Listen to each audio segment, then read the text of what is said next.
Good day, everyone. Welcome to Deku Universe. Today we are beginning part 1 of What If Deku Had All for One in Huntrix Girls Harem. The fanfiction is created by Prysmordia on Wattpad. Now let's begin. Present day. The city was colder now. Maybe it was just him. The battle had ended a year ago. The world had moved on. Streets were being rebuilt. Laughter returned to parks. And hope a fragile thing was beginning to take root again. Izuku Midoriya, now a third year at UA, walked among those rebuilding days as a shadow of the hero he once was. The power that once lit his body like a torch one for all was gone, burned out in a final burst to stop Shigaraki and All for One. His arms still ached, his breath sometimes caught in his throat when he moved too fast. But he was alive, and more importantly, he was free, or so he thought. Just how wrong you are. Izuku. Daika City. They were supposed to be on a simple patrol and support mission, low threat level. Nothing worth calling a pro hero. Just a precaution, now that UA trusted their older students in the field. The villain had a weapon creation quirk. A strong one. Blades erupted from thin air, metal twisted into firearms, tripwires strung through alleys. Scatter, Jiraiya shouted. Already heard the vibration, signifying that the villain is about to attack. Or ready to. They split. Uraraka focused on civilians. Ida tried to pin the villain down. Izuku stayed mobile. But then, a flash. A cry. Ah! Toru Hagakure screamed as a spike of steel shot from a rooftop and pierced her leg. BLD flicked invisibly through the air. She fell, gasping. Izuku froze. And then something shifted. It was like a pulse. No, a growl. Not from his stomach. From inside, deep inside him, something old, something wrong stirred. His body moved before he could think. The villain saw him approach, laughed, raised another blade. Izuku caught his arm, and then grabbed his head by instinct. The villain's eyes widened. His scream caught in his throat. And in that instant, a pull, like suction, like drowning, like taking something. Izuku's hand burned. Black veins snaked briefly up his wrist. The man convulsed, twitched, and then collapsed. The blades vanished. Every weapon dissolved into air. The quirk was gone. Izuku staggered back, panting, hands trembling. He felt it, buried in his chest now. The weapon quirk. Stolen. Eaten. And the worst part? He felt full. Satisfied. No one saw it clearly. Only that Izuku stopped the villain. That he saved Hagakure. That the threat ended in seconds. The others called it instinct, luck, maybe even a leftover from One for All. But Izuku knew better. All for One's quirk, the ability to steal quirks, had awakened. And with it a hunger he wasn't sure he could control. What have I done? Nobody saw it. He was left there for a moment as everyone hurriedly attended to Hagakure's wounds.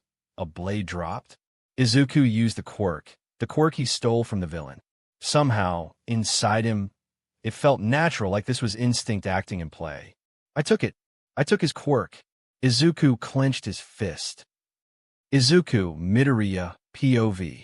They say villains crave power, that heroes stand against it, that there's a line, one you never cross.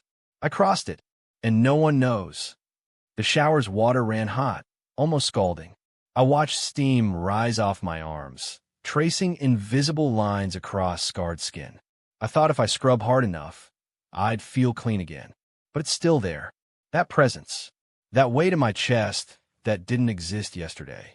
I can feel it. His quirk. Weapon creation capable of forming basic alloys from ambient carbon and silicon deposits. I know that now. I didn't study it. I didn't analyze it. I absorbed it.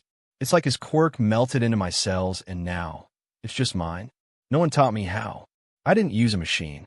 I didn't say a phrase. I just grabbed his head and stole it. I dried off slowly, careful not to look at myself in the mirror. I didn't want to see his eyes staring back at me. Not All for One's. Not Shigaraki's. Not even the villain I stole from. Mine. I honestly don't know how to see myself as, am I still a hero after what I did? My own eyes. Because what scared me most wasn't that I had the quirk. It was how easy it had been.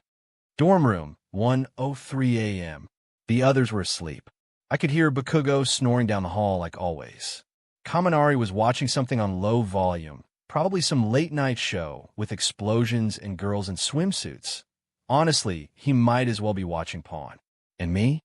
I sat at my desk, staring at a pair of scissors. Normal ones. Rusty, chipped old. And next to my hand. Shaking. I don't know what compelled me, but I reached for something that wasn't there, like stretching a muscle I didn't know I had. And it responded. The air shimmered briefly. Metal bent itself into shape before my eyes, forming a sleek black kunai in my palm, dead silent, perfectly balanced. The same type the villain had used.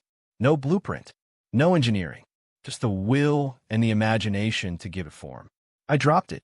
The blade clattered to the floor, and I wanted to throw up all over again. Because of what I did, because of how I liked the feeling of taking away something from people who don't deserve it. Journal Entry 19. Day 1. I stole a quirk. I can't tell anyone. I want to cut off my hand for doing it. I also want to do it again. Hagakure's okay. That's good. But that villain, he looked scared. Not of me fighting back. He was terrified the moment I touched him. What if this wasn't just instinct? What if I'll become like him? I used to think losing one for all would be the worst pain I'd ever feel. But now I know better. Losing myself might be worse. I said before I jumped on my bed. I look at the dim, moonlight-covered room. Most nights, I keep the light off. But tonight, the dark feels too heavy. I sit on my bed, elbows on knees, phone in hand, staring at her name on the screen. One tap, and I'd hear her voice. Just one. I don't deserve to. Not after what I did. Now my hands are stained with something worse than BLD. But I still hit call. It rings once. Twice. Then, hello, it's you right, Izuku? Her voice. A little raspy. She must have just finished rehearsal. Yeah, Rumi. It's me, I said and waited for her response. I wanted to hear her voice, the only thing that keeps me sane from losing one for all. A beat of silence. You're Izuku, all right. You sound depressed like always. God, that voice. She always says my name like it's something precious. Third-person POV. Rumi sat in her hotel suite in Seoul, makeup half removed, hair bundled up in a loose ponytail instead of her normal braid. She looked nothing like the goddess that stood under blinding lights hours ago. Just a girl in sweatpants. But when she heard his voice, her heart lifted and a small smile slipped past the layers of fatigue. It's kind of late in Japan, isn't it? She said, brushing glitter from her cheek. Couldn't sleep, he answered softly. Just couldn't shake something out of my head. It feels like I'm alone again. That part hurts. She knew how his mind worked. Overthinking. Blaming himself for things no one else even saw. You're not alone, dummy, she replied, stretching out on the couch. You've got me. Even if I'm not there, she assures him. Izuku Midoriya, POV. You've got me, even if I'm not there. I smiled. Just a little. Hearing her say that makes my heart flutter. She always knows the exact thing to say to make my world stop. Shaking. Even now, even with a stolen quirk eating at my chest, Rumi's voice grounds me. I can almost see her curled up in that expensive hotel, eyeliner smudge from a sold-out performance, still finding time for me. Not Deku the hero. Just Izuku, just me. You okay? I asked because I had to. I'm worried for her why her voice sounds so beat up. She hesitated. Long enough for me to hear it. Had a rough vocal day, she admitted. They pushed 3 run-throughs instead of 2. My harmony in the bridge kept slipping. I think I SCK, honestly. I frowned. Really, she's so talented that if we're not so focused on quirks, she and her group will be the most famous people. You don't. You're incredible. You always have been, I said, before hearing her exhaling, soft and quiet. I imagined her smiling again, just a little. Thanks, Izuku, she replied, her voice now soft, melodies to my ears. Rumi, I hesitated. I wanted to tell her what happened. About the villain, the stolen quirk, the way my hand craved something it should have never touched. But I didn't, because if I told her, I was scared she'd be scared not of me, but for me. And I couldn't take that. I just needed to hear your voice tonight. I really do. I just want to hear her angelic voice to wash away my stress. She and her voice always brings me up when I'm down. Then call me whenever, she said without missing a beat. Even if I'm on stage, I'll pick up. God, how did I end up with someone like her, with a friend like her? Or maybe someone who'd I want more to be than just friends. That word, it always haunts me. What if she doesn't want to be more? What if she only saw me as a friend, and that if I confessed my 10 months' worth of bottled-up feelings, she'd stray away, that she'd end our friendship because she doesn't see me as boyfriend material? That sucks. Sometimes I hate my mind. Suddenly my phone lit up. I inspected it, and one new voicemail. From Rumi Purple Heart. I blinked at the screen. The timestamp said seconds ago. My fingers hovered over the screen. Then I pressed play. Musical note I tried to hide, but something broke. I tried to sing, couldn't hit the note's musical note. My eyes widened. Her voice raw, unfiltered. This wasn't a produced track. This was her. In a quiet room, probably curled under a blanket with a phone mic and nothing else.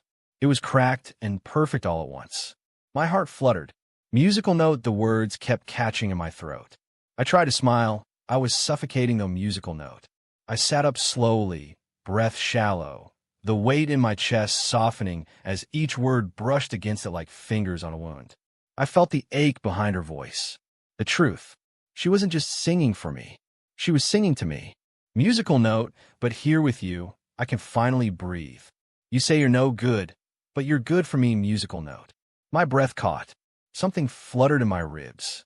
Not fear, not guilt. No, it was warmth. Musical note, I've been hoping to change. Now I know we can change. But I won't if you're not by my side, musical note. I clutched the blanket tighter. There was again that feeling. That terrifying, healing feeling. Hope. The last chord faded. The voicemail ended with her whispering, almost too quietly to hear. Good night, Izuku. I meant every word. She said, as my heart froze from shock, her angelic voice saying my name, my nickname she gave. I didn't move. I just held the phone to my chest and stared at the ceiling, eyes stinging. She sang exactly what I needed. Not a lecture, not a warning. Just her. I tried to hide from what I did, for what I've become, but she found me anyway. And now I can breathe again. It doesn't matter even if the former wielder of this quirk calls himself the Demon King. How I use it is what matters. I'm not his successor. I'm not his shadow. I'm Izuku Midoriya. Rumi's room. The city was quiet beyond her window. Lights dimmed. The world hushed. Rumi sat curled up on her couch, still in her oversized hoodie from rehearsal, the one that faintly smelled like his cologne. Her phone buzzed voicemail from Izuku. Heart racing, she pressed play. Musical notes, ooh, time goes by, and I lose perspective, musical notes. Rumi blinked, lips parting in a breath she hadn't meant to hold. That's how you feel too, she whispered. Her fingers gripped the phone tighter. Musical notes, yeah. Hope only hurts, so I just forget it. Musical notes. Her chest tightened. You idiot, don't say that, she mumbled, her voice cracking. She could almost see him tired eyes, that soft frown he always wore when he felt too much. You always hope, even when you're hurting. Musical notes, but you're breaking through all the dark in me when I thought that nobody could. Musical notes. She gasped quiet but sharp. Her hand flew to her mouth. Me? She breathed. Her heart thudded, skipping like a scratched record. You mean me, don't you? Her cheeks flushed, memories crashing late night calls, whispered laughter, the way his voice changed when he talked about her music. Musical notes, and you're waking up all these parts of me that I thought were buried for good. Musical notes. The phone slipped from her fingers to her lap. Tears slipped down her cheeks, uninvited but honest. Izuku, she whispered, brushing them away, lips trembling into a stunned smile. You really sang that to me. Her heart fluttered wildly, like it didn't know how to handle this kind of joy. It was clumsy, appealing. She replayed it, line by line, feeling every word like it had been wrapped in a ribbon and handed to her heart. Rumi sat there, eyes closed, smiling through her tears. I think I'm in love with you for 10 months. I've been asking myself. She whispered to the silence. And then, with shaking hands, she ran to the bathroom. Rumi's room. The mirror glowed softly under the dim, violet light of her room, its glass fogged faintly by the heat of her breath. She stood motionless before it, clad in nothing but a pale slip skin still etched with faint, glowing cracks of energy barely suppressed. One eye pulsed with ember light, the other shimmered golden with slit, a visible reminder of what she was. What she tried to hide. Her fingers brushed the base of her throat, trembling. Can someone like him? Her voice cracked. Can someone like Izuku? Her lips pressed into a thin line, trying to hold back emotion, but it pushed through anyway.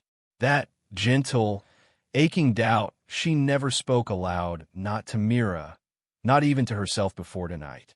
Could he ever love someone like me? The question hung there, unanswered, heavy. She raised her hand toward the mirror, fingertips hovering just short of the glass, eyes searching her reflection. The veins of demonic energy on her neck pulsed slightly, appealing to some, terrifying to most. Her lips quivered. Half demon, she whispered bitterly, half mistake.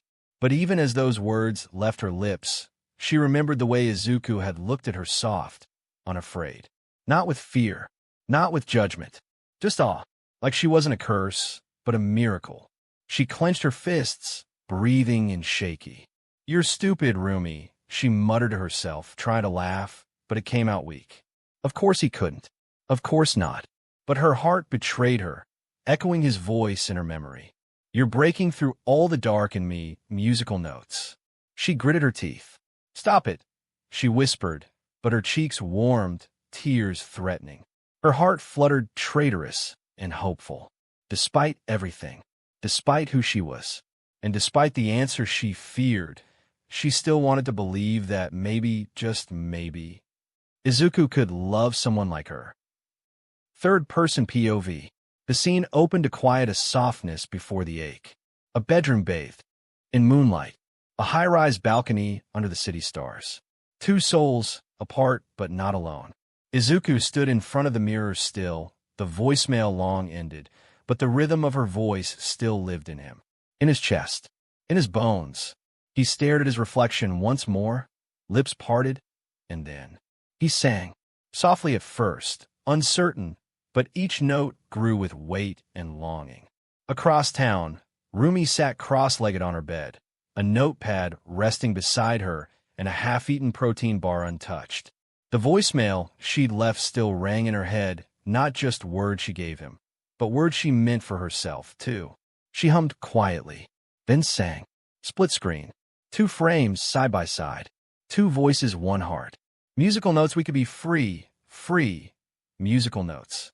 Izuku's voice cracked just slightly as he exhaled the first word. His eyes shimmered. Rumi's was deeper, husky and raw, still a little sore from the run-through vocal testing. Musical notes we can't fix it if we never face it. Musical notes. Izuku leaned forward, resting his forehead against the mirror.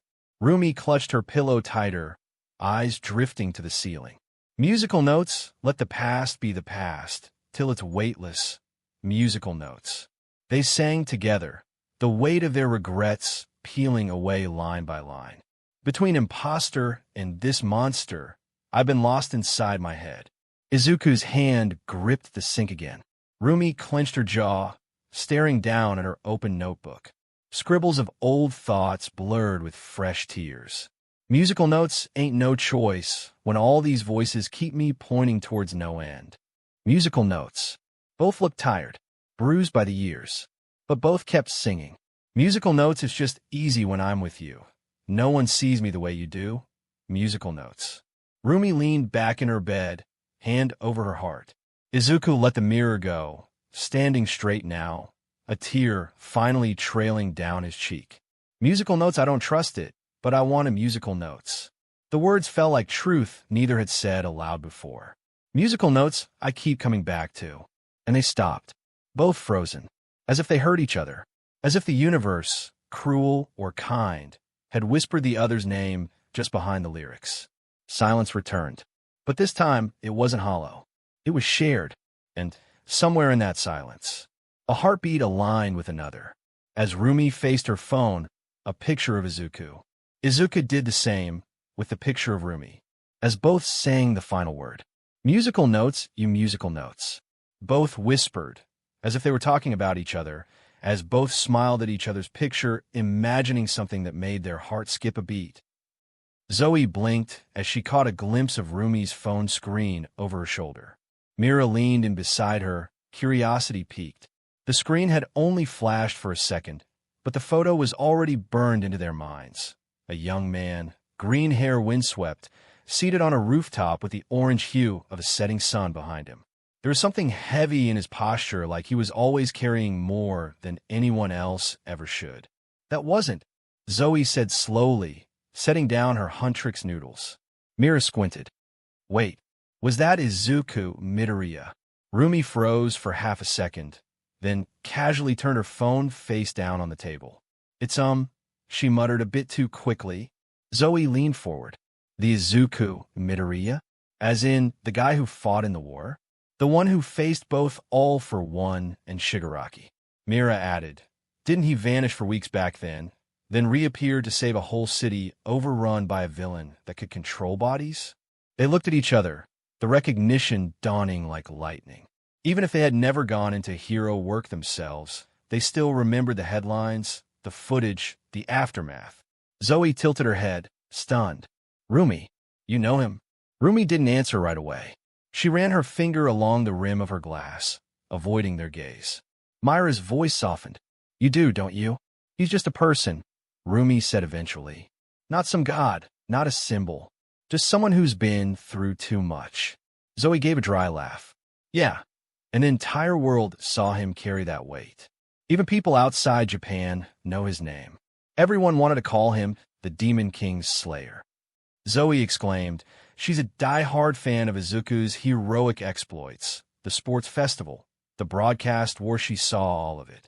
He never wanted that, Rumi said quietly. He never asked to be anyone's savior. A silence lingered between them. Then Mira nudged her. You've been smiling more lately. Zoe grinned, and humming those lyrics like some love-struck drama heroine. Come on, don't play coy. What's your deal with him? Rumi gave the faintest smile. Maybe you're in love with the most famous war hero in modern history. Zoe teased. Rumi chuckled softly, but said nothing more. She just whispered to herself. He sees me, not what I am, not what I'm hiding.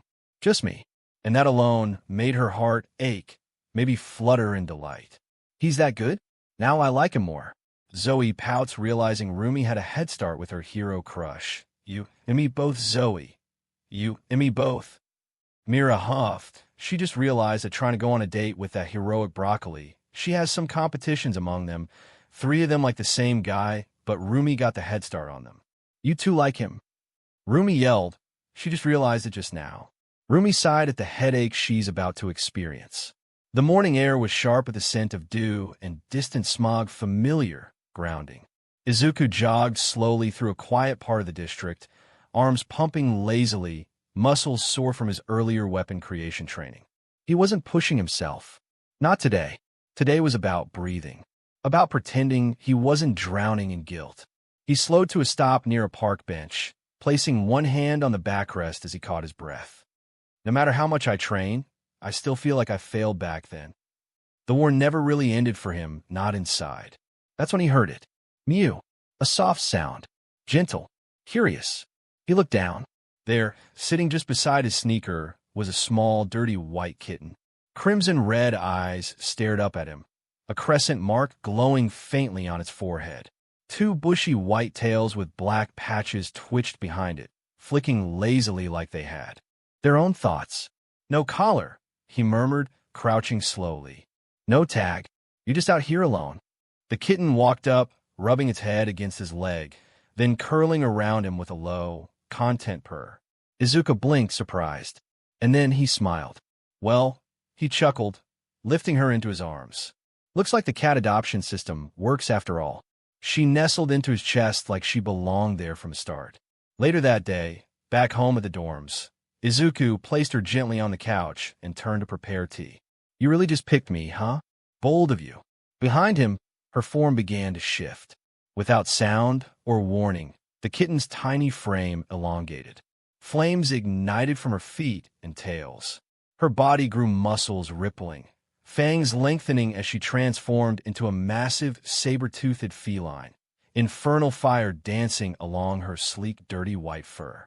Her red eyes blazed with a demonic intensity, ancient and proud.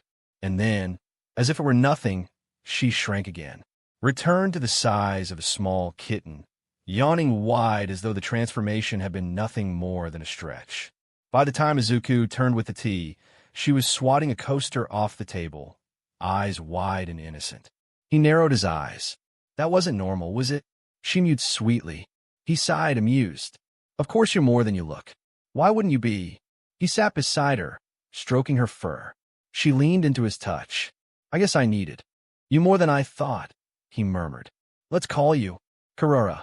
The kitten purred again, her twin tails flicking with satisfaction. Embers floated off her body and faded into the air like falling fireflies. Izuku smiled faintly. Yeah, maybe this is the start of something new, he said before picking up the now de-transforming little kitten. Izuku took her home at the dorms. No doubt about it, but now he'd have to deal with the girls spoiling her newfound cat, a cat with a quirk. 1 week later, Izuku's pet Kurara is now officially a dorm mascot in the Heights Alliance dormitory. Being a third-year Izuku has some uncollected debt from Nizu, so giving Kurara a home in the dorms wasn't so much of work for him. It only cost him one debt from Nizu, and it's all good. I really should buy more cat food. This girl is a gluttonous cat, he said while looking at Kurara, who was devouring the remaining 1/4 sack of cat food. Is she a demon? A demon of gluttony? What's going on here? Izuku chagrined, while still looking at her, and eventually he sighed. The dorms were quiet at UA High. Most students had already gone to bed, but Izuku remained awake, eyes glued to his glowing phone screen. His body ached from today's training, but his mind lingered elsewhere, on someone not within these walls. Izuku, 12:47 a.m. Hey, you didn't sound like yourself earlier. Everything okay? Rumi stared at the message, thumb hovering over the keyboard. The quiet chime had woken her, but it wasn't the sound that stirred her, it was the sender. She smiled softly, pulling the blanket tighter around her as her heart picked up pace. His message wasn't long. No grand gesture. But it was him. He noticed. He cared. Rumi, 12:49 a.m. I'm okay, just tired, I think. You're still awake? A reply came almost instantly. Izuku, 12:49 a.m. Yeah, I couldn't sleep. Something felt off. I just had this feeling you weren't doing great. Sorry if I'm overstepping. I'm just worried about you. She blinked at the words. I'm just worried about you. It wasn't the first time he'd said something like this, but every time, it hit the same. Her heart fluttered, cheeks warming in the dark. For someone like Izuku who carried so much weight, who had the world's expectations on his shoulders, to choose to check on her. That meant something. Rumi, 12:52 a.m. You're not overstepping. I like that you check on me. It helps more than you know. For a moment, her fingers hovered over a confession, something about how his words made her feel. But she stopped herself. Not tonight. Instead, she settled for Rumi, 12:53 a.m. Thanks for worrying about me. You always make me feel safe, even through a screen. His reply didn't come right away. When it did, it made her breath catch. Izuku, 12:56 a.m. I'll always worry about you, Rumi. You matter to me. If you ever need me day or night, just say the word. She buried her face into her pillow, grinning like an idiot, heart pounding in her chest. Rumi didn't believe in fate. But moments like this made her wonder. I'll always worry about you, Rumi. You matter to me. She read it again, and again, like it would reveal some secret between the lines if she stared long enough. You matter to me. It wasn't the first time he had said something like that.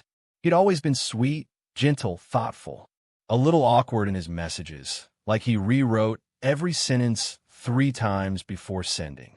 But this felt different. Rumi reached for her pillow and hugged it tightly to her chest. Does he mean that, like a friend?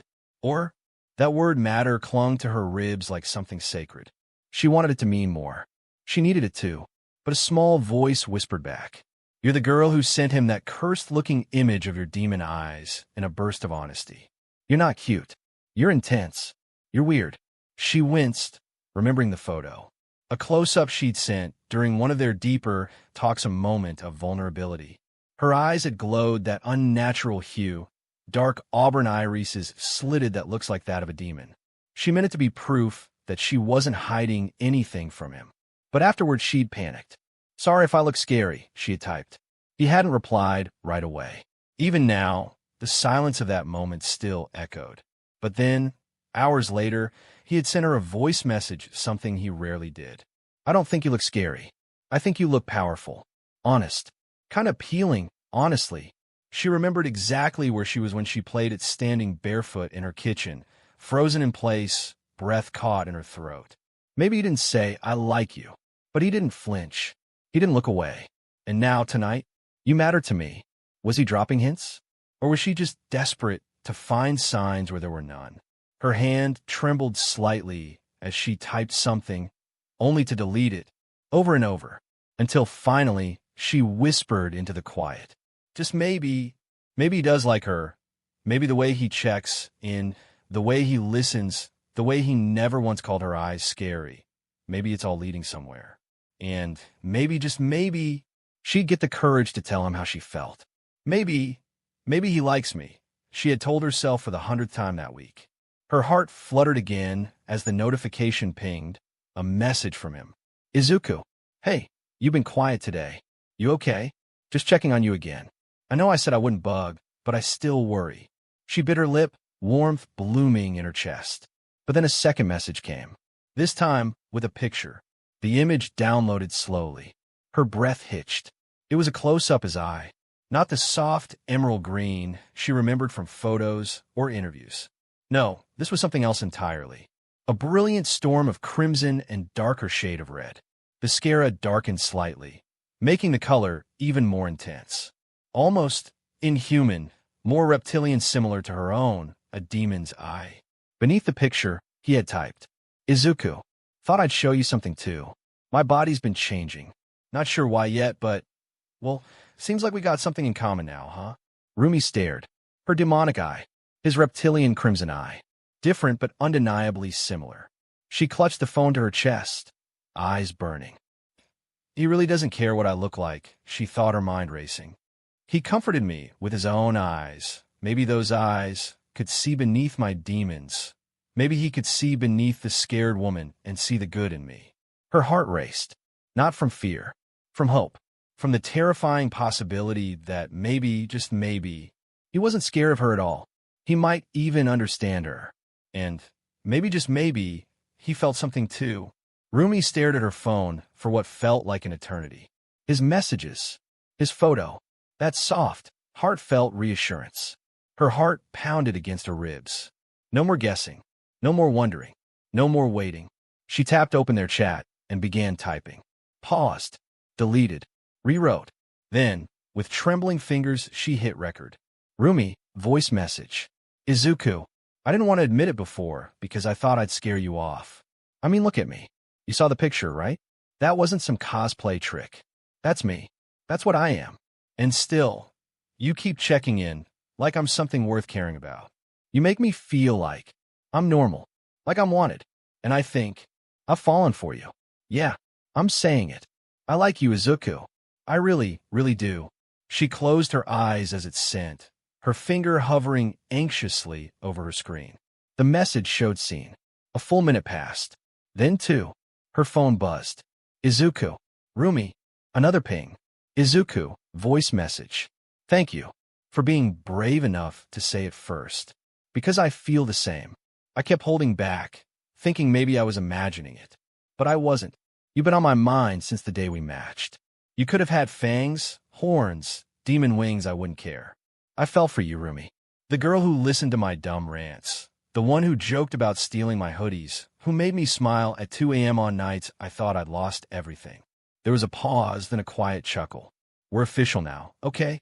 No more doubts. Just you and me. I don't love the eyes you're afraid of.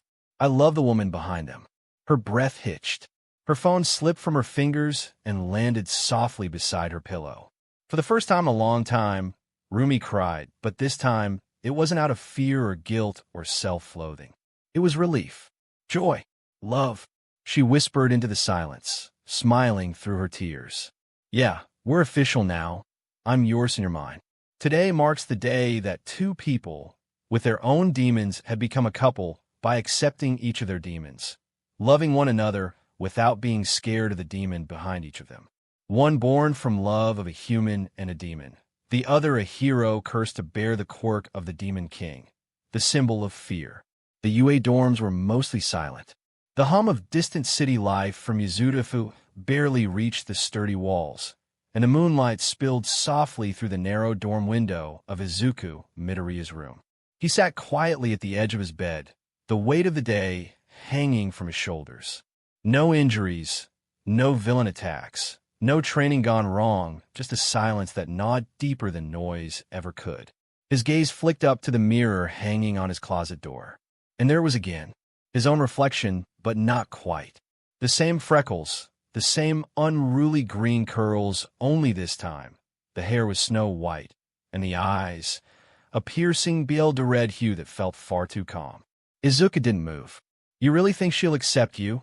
the reflection asked, its mouth unmoving, but the words drilled straight into Izuku's mind. Izuku swallowed, voice barely a whisper. "She already did." The reflection tilted its head, amused. "Did she accept you, or the version of you that hides the truth? The version that doesn't talk about what's inside?" His hands clenched. "You don't know anything." "Oh, I know you," the reflection said, eyes narrowing. "After all, I am you, the part you choose to forget, the part you wanted to throw at the back of your mind, the part of you who has full control over the all-for-one quirk. And for you, you're the one pretending he can live like a normal student while harboring power meant to destroy." Izuku's jaw tightened. "She doesn't know what you really are, Izuku, what you're capable of. And when she finds out, when she sees it, the TR dash." "Shut up," Izuku yelled at his reflection. "What will she do then? Will she accept the real you?" "Shut up, you don't know anything." The reflection smirked slightly, a cruel mirror of Izuku's usual warmth. "You can lie to everyone else. You can even lie to her. But you can't lie to me. There's still a part of you gnawing at your confidence. Part of you thinking she'll never accept you." Izuku stood and took a step toward the mirror, his breathing heavier now, voice trembling. "She chose to be with me. I never forced her, and I will tell her when I'm ready." The reflection stared back, unmoving. "When you're ready, or when you're scared enough to lose her that you're forced to say everything's so. Which is it?" Izuku's fingers curled into a fist, shaking, but he didn't punch the glass. He didn't yell. He just stood there, his own eyes locked with the version of himself he didn't want to admit existed. Then slowly, the reflection faded, just his normal face staring back again.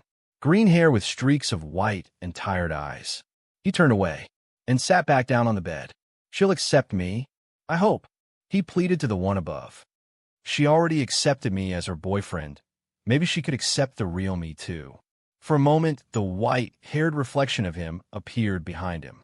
"She will accept you, after you accept yourself first."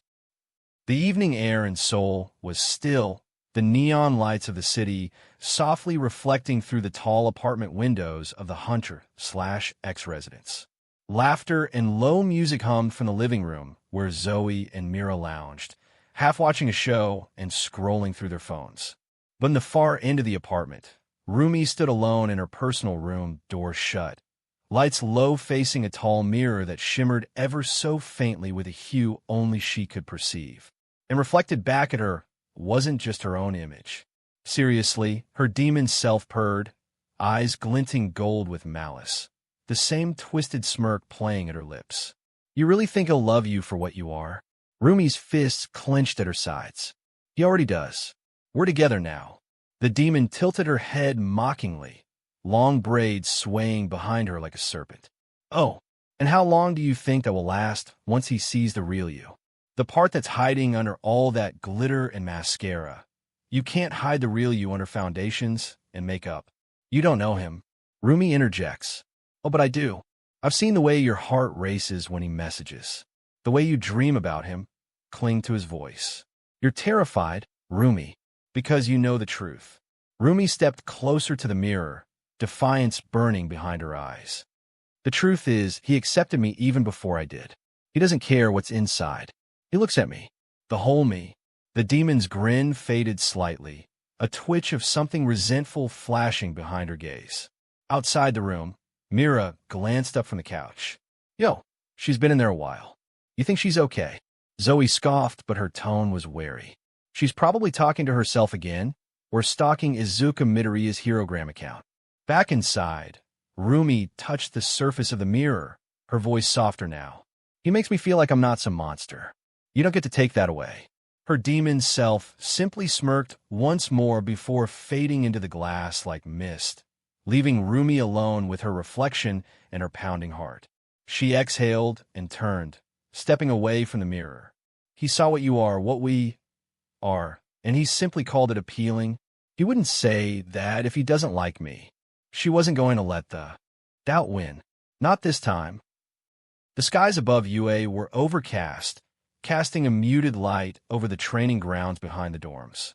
Most students were still inside, but Izuku Midoriya stood alone beneath the cloudy afternoon, shirt damp with sweat, hands trembling slightly as he summoned another construct.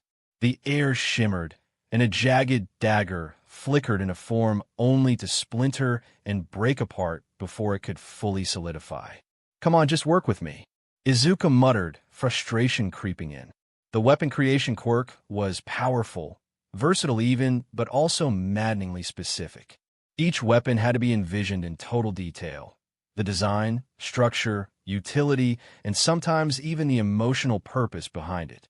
A single lapse in focus, and it failed to manifest properly. He took a deep breath, closed his eyes, and visualized again. This time, a short baton materialized cleanly in his hand. Smooth, solid, balanced.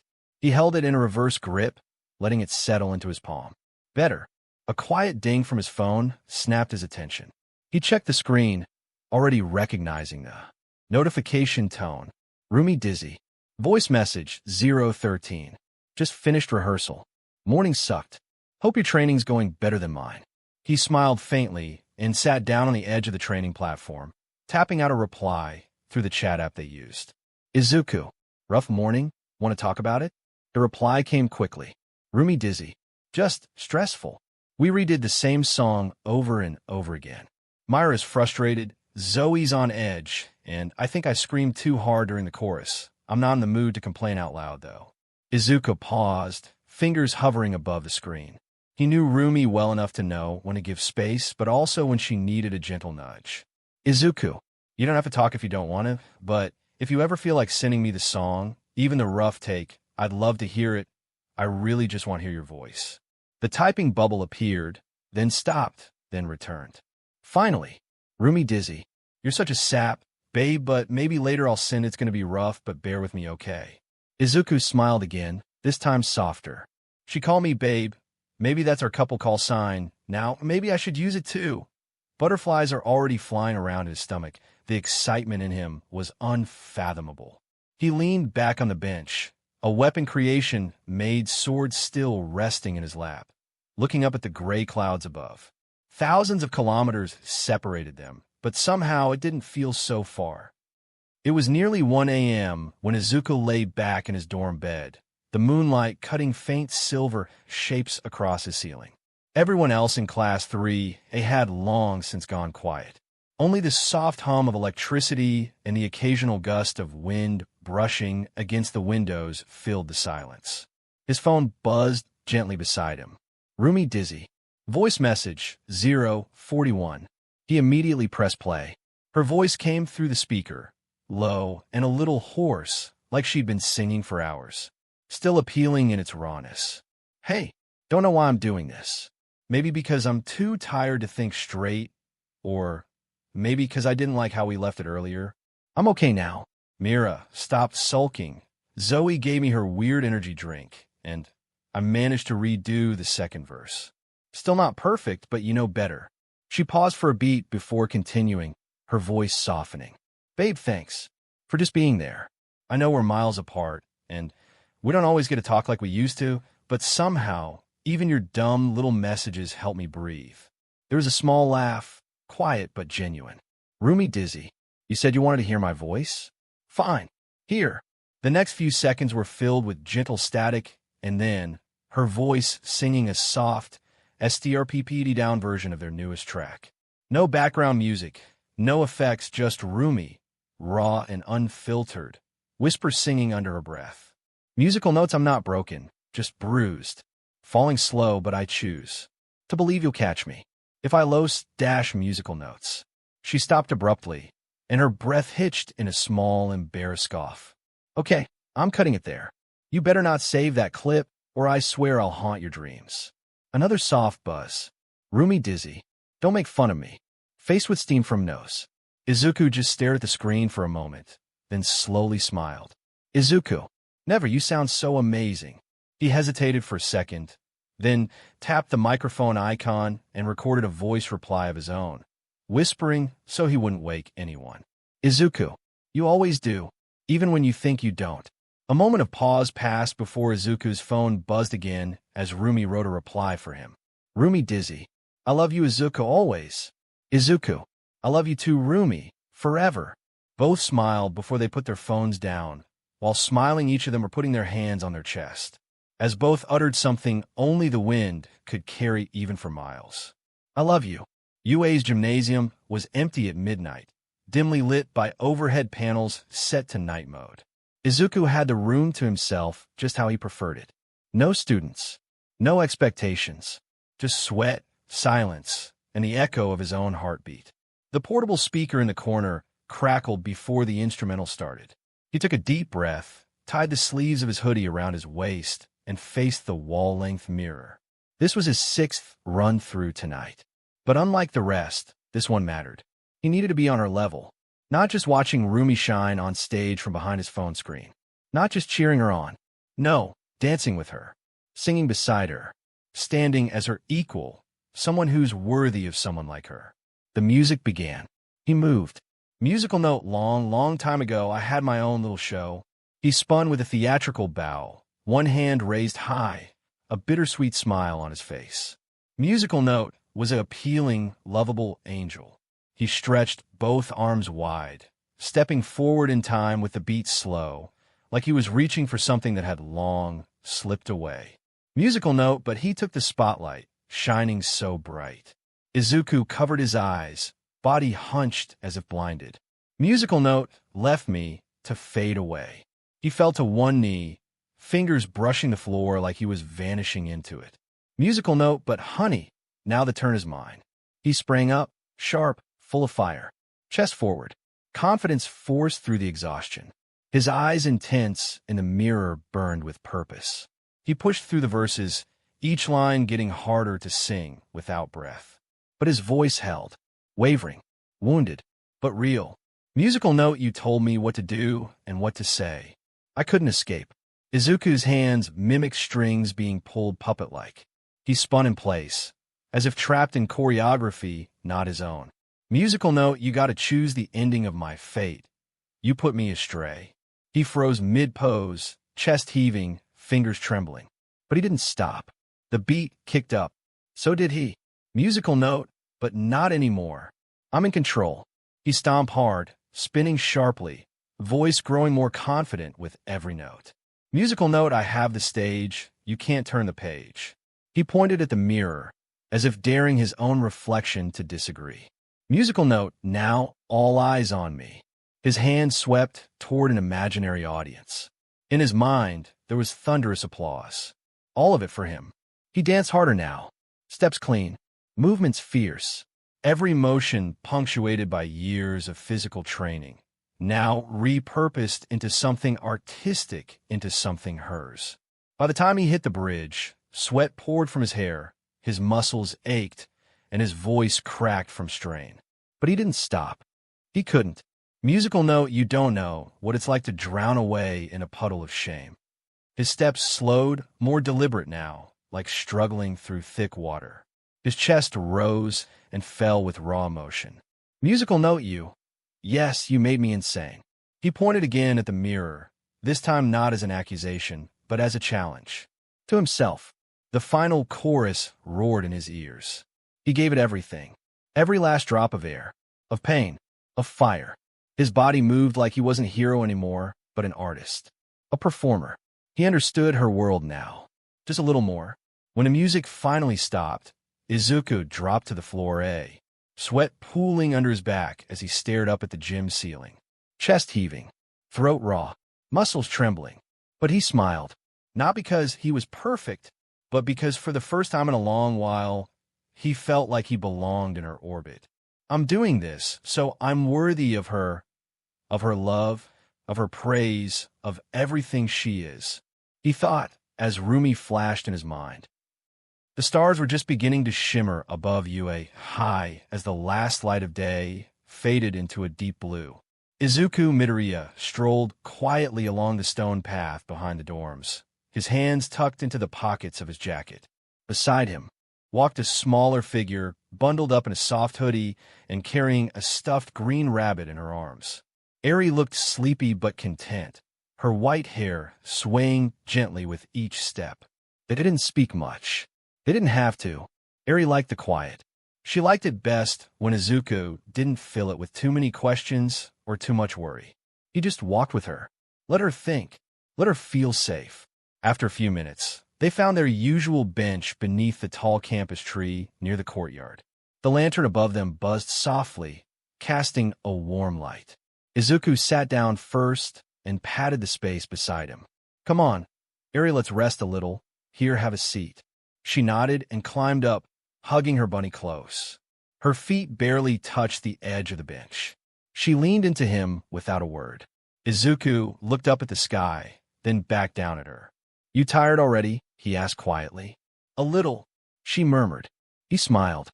You've been really brave, you know. I'm proud of you. Eri nodded again, resting her head on his arm. After a pause, Izuku tilted his head thoughtfully. Want to hear a song? He inquired. She blinked up at him. You sing? Only when no one's around. He chuckled, rubbing the back of his neck. But I'll sing for you. Eri smiled just barely and nodded. So Izuku closed his eyes, took a quiet breath, and began. It wasn't a fancy song, just something soft. A lullaby he remembered from his mom's humming when he was little. Musical note, close your eyes, little light. Let the stars guard your night. The world is big, but you're all right. I'm right here, holding tight, musical note. His voice was warm, not perfect, but gentle. Each note was careful, like he was holding something fragile. Eri's eyes began to flutter, her body slowly relaxing as the lullaby wrapped around her like a blanket. Musical note, even if the world feels wide, even if there's fear inside, there's a light that doesn't hide. That's you, little light musical note. She didn't respond, but he felt it the way her breathing slowed, the way she leaned in a little closer. When he looked down, her eyes were closed, and her hand still clutched the stuffed bunny gently. Izuku smiled, softly brushing a bit of hair from her face. I've got you, he whispered. The stars above blinked on, one by one, as the campus slipped into stillness. Rest up now, Eri. Deku's going to protect you and make sure you're always safe. Izuku ruffled her hair. He also spotted Karara near his shoe and took her. You both have a good nap now. I'll watch over you, he said before putting Karara on Eri's lap as the two drifted off to sleep while Izuku watches over them. And for a while, there was only peace. Hours later, the dorms were quiet again. Most of the students were asleep, and even the staff halls had dimmed. But Izuku Midoriya stood alone in the UA staff bathroom, the flickering overhead light humming above him. He had come to splash some water on his face, trying to clear the fog in his head. A long day of training, a short walk with Eri, a message or two with Rumi, and yet something gnawed at him. He stared into the mirror, and it stared back, but not with crimson eyes, far different than Izuku's eyes. Piercing red eyes looked back at him from the other side of the glass. Same freckles, same jawline, but instead of green hair, this version of Izuku had pure white strands that drifted slightly, like smoke and water. There was no malice in that expression, only calm understanding. You again, Izuku muttered, gripping the edge of the sink. The reflection tilted his head slightly, a faint smirk tugging at his lips. You say that like I ever left. Izuku narrowed his eyes. I'm not in the mood for riddles. No riddles tonight. The reflection straightened, arms at his sides. I just wanted to thank you. That made Izuku blink. For what? Clearly confused. For finally starting to accept me. The red eyes softened, almost kindly. You used to look at me like I was some parasite, like I was the worst part of you. But lately, that fear's fading. Izuku looked away for a moment, jaw tense. You're still tied to All for One. I'm tied to you. The reflection replied gently. That power doesn't belong to him anymore. All for One, you've made it your own. The more you accept that, the more control you gain. Izuku studied his other self, reluctant but listening. It's strange, he muttered. For a while, I thought the power was just a curse, a leftover from someone evil. And now, the reflection asked quietly, now I can summon what I need when I focus. I can shape the weapons faster using weapon creation. Now it's cleaner. Even customize them a little. That never used to happen. That's because you're no longer rejecting me, the reflection said, or the part of you that carries this quirk. It's not just some corrupted tool. It's yours, and you're finally starting to believe that.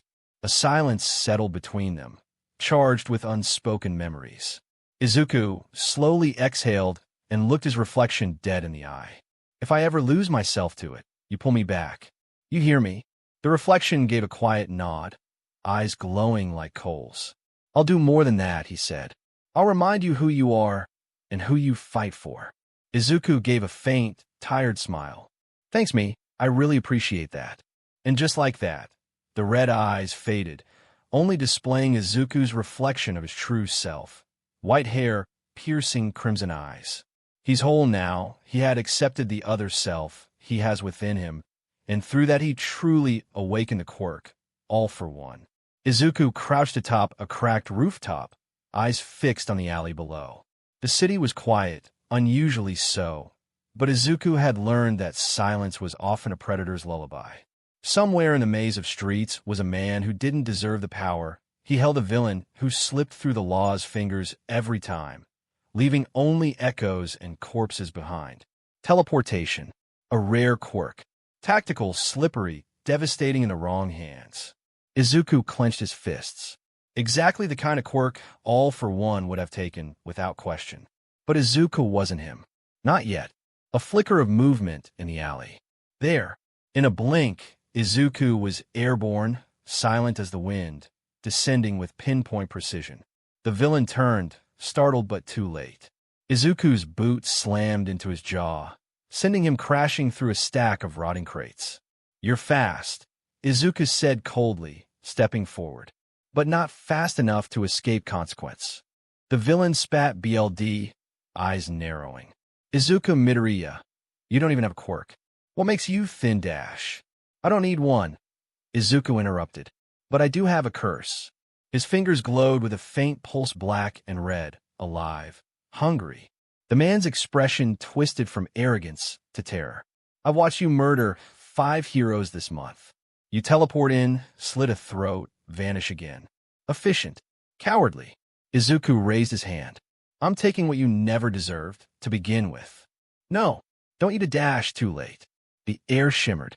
The villain's body convulsed as Izuku touched his head, and the quirk unraveled from his core like threads from a fraying tapestry.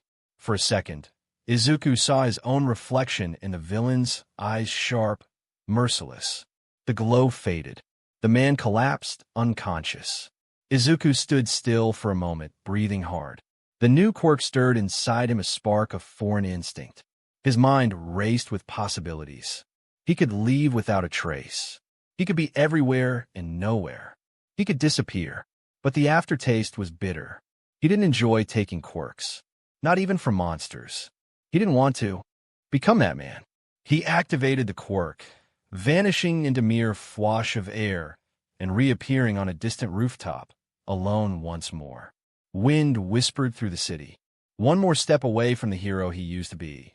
But this time it's worth it not to kill, not to punish, but to be an executioner of the quirks from the peoples who doesn't deserve them. Izuku Midoriya, POV. I didn't plan to enjoy it, but I did. That moment, the exact instant I touched him and felt the quirk bleed out of his body like hot oil, it was satisfying. Not euphoric, not exhilarating. Just right. And that scares me more than anything else. I've spent my whole life idolizing heroes, thinking of quirks as gifts, and looking up at All Might as the symbol of hope. I used to believe every power could be used for good, if the person behind it had the right heart. But not this one. This BSDRD didn't use teleportation to save anyone. He used it to vanish after leaving people in pools of their own BLD. He moved like a ghost, struck like a knife, and smiled while doing it. He had a power that could have rescued civilians from collapsing buildings. Instead, he warped from crime scene to crime scene like it was some DMN scavenger hunt. So I took it, and now it's mine. It clings to me differently than One for All ever did. This quirk isn't noble. It's clean, quick, surgical. It's how I use it that makes it noble or villainous. It hums under my skin like a loaded weapon with no safety. I can feel the instinct embedded in it the way the original user thought, how he twisted the quirk into a weapon for slaughter. It doesn't resist me. In fact, it responds too well. That's the part that unsettles me. I told myself it was justice, that the system failed, and I'm just picking up the pieces. But there's a whisper in my mind now, soft and tempting. Why stop here? What if quirks could be redistributed? What if I decided who gets to wield power? A villain with a mutation quirk that only kills, why should they keep it? A predator with eyes that paralyze and a tongue that lies. Should they still be free to use it? I'm not all for One. I'm not. He stole for himself, built an empire of fear, worship control.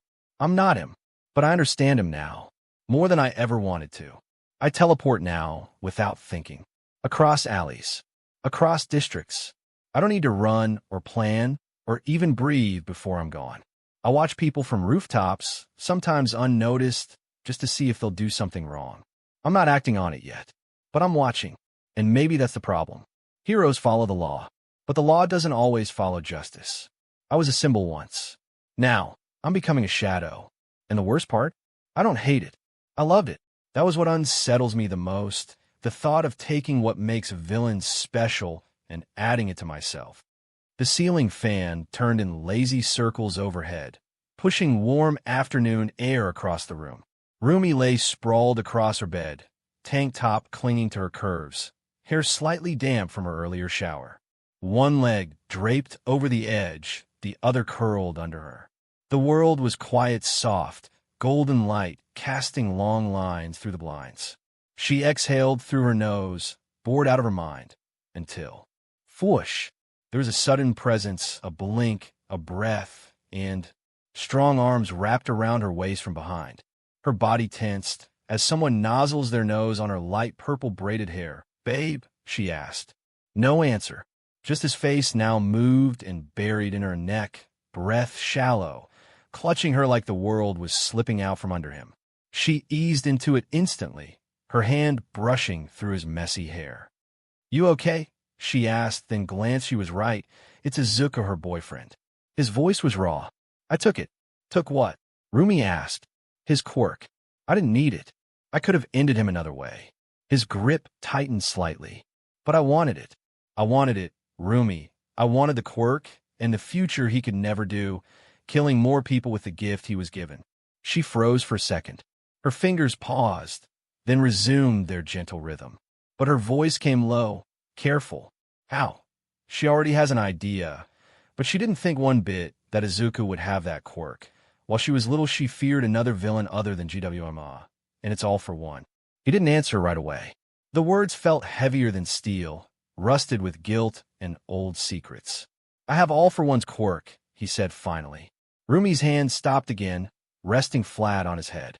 Her breathing stayed steady. "There's no ghost in me, no echo of him. It's just me. I made sure of it." His voice cracked. "But I can still take quirks, Rumi. I can rip them out of people who don't deserve what they have." He held her tighter, almost like he was trying to hold himself together. "And today, I chose to do it.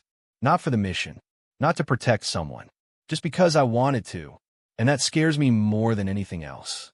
Rumi turned around slowly in his arms until they were face to face. She looked at him, really looked. "You think you're turning into a monster?" Rumi asked, and he nodded, jaw tight. Shame etched into the lines around his eyes. But she brought a hand to his cheek, her thumb brushing the skin just beneath his eye. "You're scared. You're still fighting with yourself. That alone proves you're not him." Izuku didn't respond. His face was unreadable, but the way he leaned into her palm, the way his eyes fluttered shut. It said enough. Rumi pulled him down into her arms again, murmuring, "You're still mine, babe. And I know DMN well who you are." And in the stillness of her warmth, maybe, just maybe, he believed it. Izuku woke slowly, still wrapped in the lingering warmth of Rumi's lullaby from the night before. Her fingers gently played with his hair, but something in her breathing told him she was thinking too deeply to be at ease. He blinked up at her. "You okay?" Rumi didn't answer right away. Instead, she exhaled slowly and then revealed it. Dark violet marks rippled across her body like cursed veins. Her eyes shimmered with a fiery golden hue, slitted like a predator's. Her nails lengthened, her aura darker, more ancient. It wasn't just power, it was her truth, laid bare. "I've been hiding this," she said quietly. "I've always been afraid that if I showed it whole in person, you'd see me differently."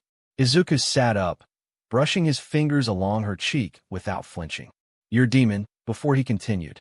Glowing veins, slitted pupils. I had read of it on some books. Principal Nizu has, a demon king known as Vidavuma, had been terrorizing South Korea for centuries, he said while caressing Rumi's cheeks. She nodded. "Part of me isn't human. Not entirely. I don't even know what I am sometimes. Just a monster who happens to fight for the right side." Her eyes searched his face. "Can you really love someone like that, babe?" He didn't hesitate. "Of course I can," he said. "Because I'm not human either. Not completely anymore." Rumi's eyes narrowed slightly. "You mean?" Her voice hitched as she focused her gaze on Izuku's crimson eyes. Izuku nodded. "Rumi, I have all for one's quirk. Can you really say I'm still human?" He's feared as the Demon King when quirks are still called meta ability. He looked down at his hands, flexing them as if they might betray him. Rumi reached for his hand and squeezed it tight. "I'm scared of becoming something I swore I'd never be. I'm becoming accustomed to taking quirks from villains," Izuku admitted. "But when I look at you, I don't see a demon. I see someone who chose to stay kind, to protect others, even when your BLD told you not to. That gives me hope." Rumi leaned in, resting her forehead against his. "Then let's stay monsters together," she whispered, smiling faintly. "If we're demons, let's be demons that protect each other." And for once, Izuku didn't feel like he was falling into the dark. Not alone, anyway. As they're caressing each other's hand and face, they both leaned in and let the situation take its course. They kissed. Izuku blinked slowly, adjusting to the soft blue light that spilled gently through the sheer curtains. The world outside still slumbered, no bird song, no wind, just a stillness so perfect it felt sacred. He didn't move. Not at first. Rumi was curled into him, her body relaxed and warm, her cheek resting just over his heart like it had always belonged there. Her light purple hair, still braided, though loose and tousled now, lay soft against his skin. She breathed evenly, peacefully, one hand tucked beneath his hoodie that she'd stolen at some point last night. Izuku exhaled quietly and smiled. This was the part of his life he fought to protect. Not the battles, not the fame, not the relentless chase of quirks or victories. Just this. Her. She was weightless in his arms, but somehow held him together. He tilted his head down, just slightly, careful not to wake her, watching her sleep like it was something holy. His hand found her back and moved in slow, absent circles, memorizing the shape of her there, the warmth, the steadiness of her breath. And for a moment, the hunger didn't exist. The insatiable pull that came with all for one, that gnawing void in his chest that whispered for more. Always more was silent. She was the only thing that ever silenced it. He didn't know how long he had liked this. If the quiet would last. If he would last. That quirk, even in retirement, even buried under a smile and layers of routine, still made him ache. Still made him feel like something was missing, like he had to fill it or lose himself. But here, like this, with her, that void didn't win. "I could stay like this," he whispered in no one but the ceiling. "Even if the world ended today, this would be enough." Rumi shifted slightly against him, her fingers curling faintly near his ribs. Not fully awake. Not yet. Izuku smiled again, softer this time, like it was just for her. "Sleep a little longer, my demon queen," he breathed. He rested his chin lightly atop her head, eyes slipping shut. He didn't care about messages or rumors or anything waiting beyond the edges of their bed. For once, the hunger didn't chase him. It didn't matter what he'd done or what lived in him. Not here, not with her. And if the universe was kind just for today, maybe it would let them stay like this a little while longer. Just until forever felt possible. "I'd protect her. Doesn't matter what kind of monster I had to be. No one hurts her," Izuku promised under the safety of the crevice of his mind. The peace didn't last.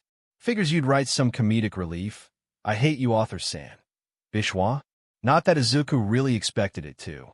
Quiet was rare in the Hunter/X apartment, especially with them around. The bedroom door creaked open with the grace of sledgehammer wrapped in pink ribbon. "I brought eggs for Rue Dash, and I brought her pancakes with syrup on the side." Zoe and Myra's voices overlapped as they stepped into the cozy, sun-drenched room of the shared apartment. Matching plates, matching smugness, matching chaos. But both girls stopped in their tracks. Their eyes landed on the bed. Rumi, still wrapped in Izuku's oversized hoodie, was nestled on his chest like a sleepy cat. Her breathing was soft, peaceful. Izuku's arm was curled gently around her, fingers resting protectively against her lower back. He looked half awake himself, hair messy, eyes barely open, but the soft smile tugging at his lips said everything. Myra's eye twitched. "Seriously?" Zoe blinked. Once, twice, then slowly walked forward. "Guess the Rumi one," she muttered, not even hiding her pout. She placed her plate on the nightstand and turned her attention to Izuku, gaze dropping to his bare arm. He hadn't moved much, other than an arched brow. "Morning," he rasped, voice still laced with sleep. "Morning," Zoe replied smoothly, like this was all perfectly routine. Without hesitation, she reached out and ran her fingers down his forearm slow, confident, tracing the warm muscle like she'd done it 100 times before. Mira groaned and yelled, "Zoe, boundaries!" "What?" "He's basically public property at this point," Zoe said, giving his bicep a little squeeze. "Besides, this is for my emotional therapy. Don't be selfish." Mira sighed. She wanted to do it first, but Zoe got the best of her. "Zoe, you're diabetic, not mentally unstable." She groaned. Izuku rolled his eyes and shifted, adjusting Rumi slightly in his arms without waking her. "You two brought breakfast or a pity party?" Mira stomped forward, her slippers squeaking across the wooden floor of the apartment. "This was for her, not for your cuddle party." "Then maybe knock next time," Izuku deadpanned, "instead of breaking into your own apartment like you're filming a drama." Mira placed her dish on the small table near the bed with dramatic flair. "She gets food, and you? This is favoritism." Zoe leaned against the wall beside the window, arms crossed. "She's even smug in her sleep. Look at her, smiling like she owns him." Izuku glanced down at the sleeping Rumi, the weight of her against his chest grounding him. "She kinda does." He chuckled lightly. That answer sucked all the wind out of the room. Mira blinked. Zoe tilted her head. For a rare second, both of them were speechless. Then, "Whatever," Mira muttered. "I'm stealing your hoodie later." Izuku chuckled. "You'll have to fight her for it. And I'm also stealing your mascara. My eyelashes are disasters these days." Zoe sighed as she finally stepped back. "Still think you'd look better next to me. Messy bangs, unresolved trauma. We'd be an aesthetic.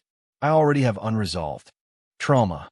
Deadpanned expression plastered on Izuku's face. "True," Zoe sighed, knowing what happened in the war. The apartment softened back into its usual chaotic harmony. Morning light spilled through the curtains. The smell of breakfast lingered. Somewhere in the hallway, a kettle whistled. And in that small bedroom in Seoul, surrounded by two jealous roommates and one peacefully sleeping girlfriend, Izuku held Rumi like the rest of the world didn't matter. The kitchen of the Hunter/X apartment was alive with its usual warm chaos. The morning sun spilled through the tall windows, casting golden light across the sleek countertops and cluttered breakfast table. Sizzling pans, clinking plates, and the low hum of a playlist in the background filled the room with domestic noise. Izuku stood near the stove, still wearing an oversized white shirt with faded green letters across the chest, clearly one of Rumi's. His hair was tousled from sleep, and there was a calmness to him as he stirred the scrambled eggs with one hand and poured tea with the other.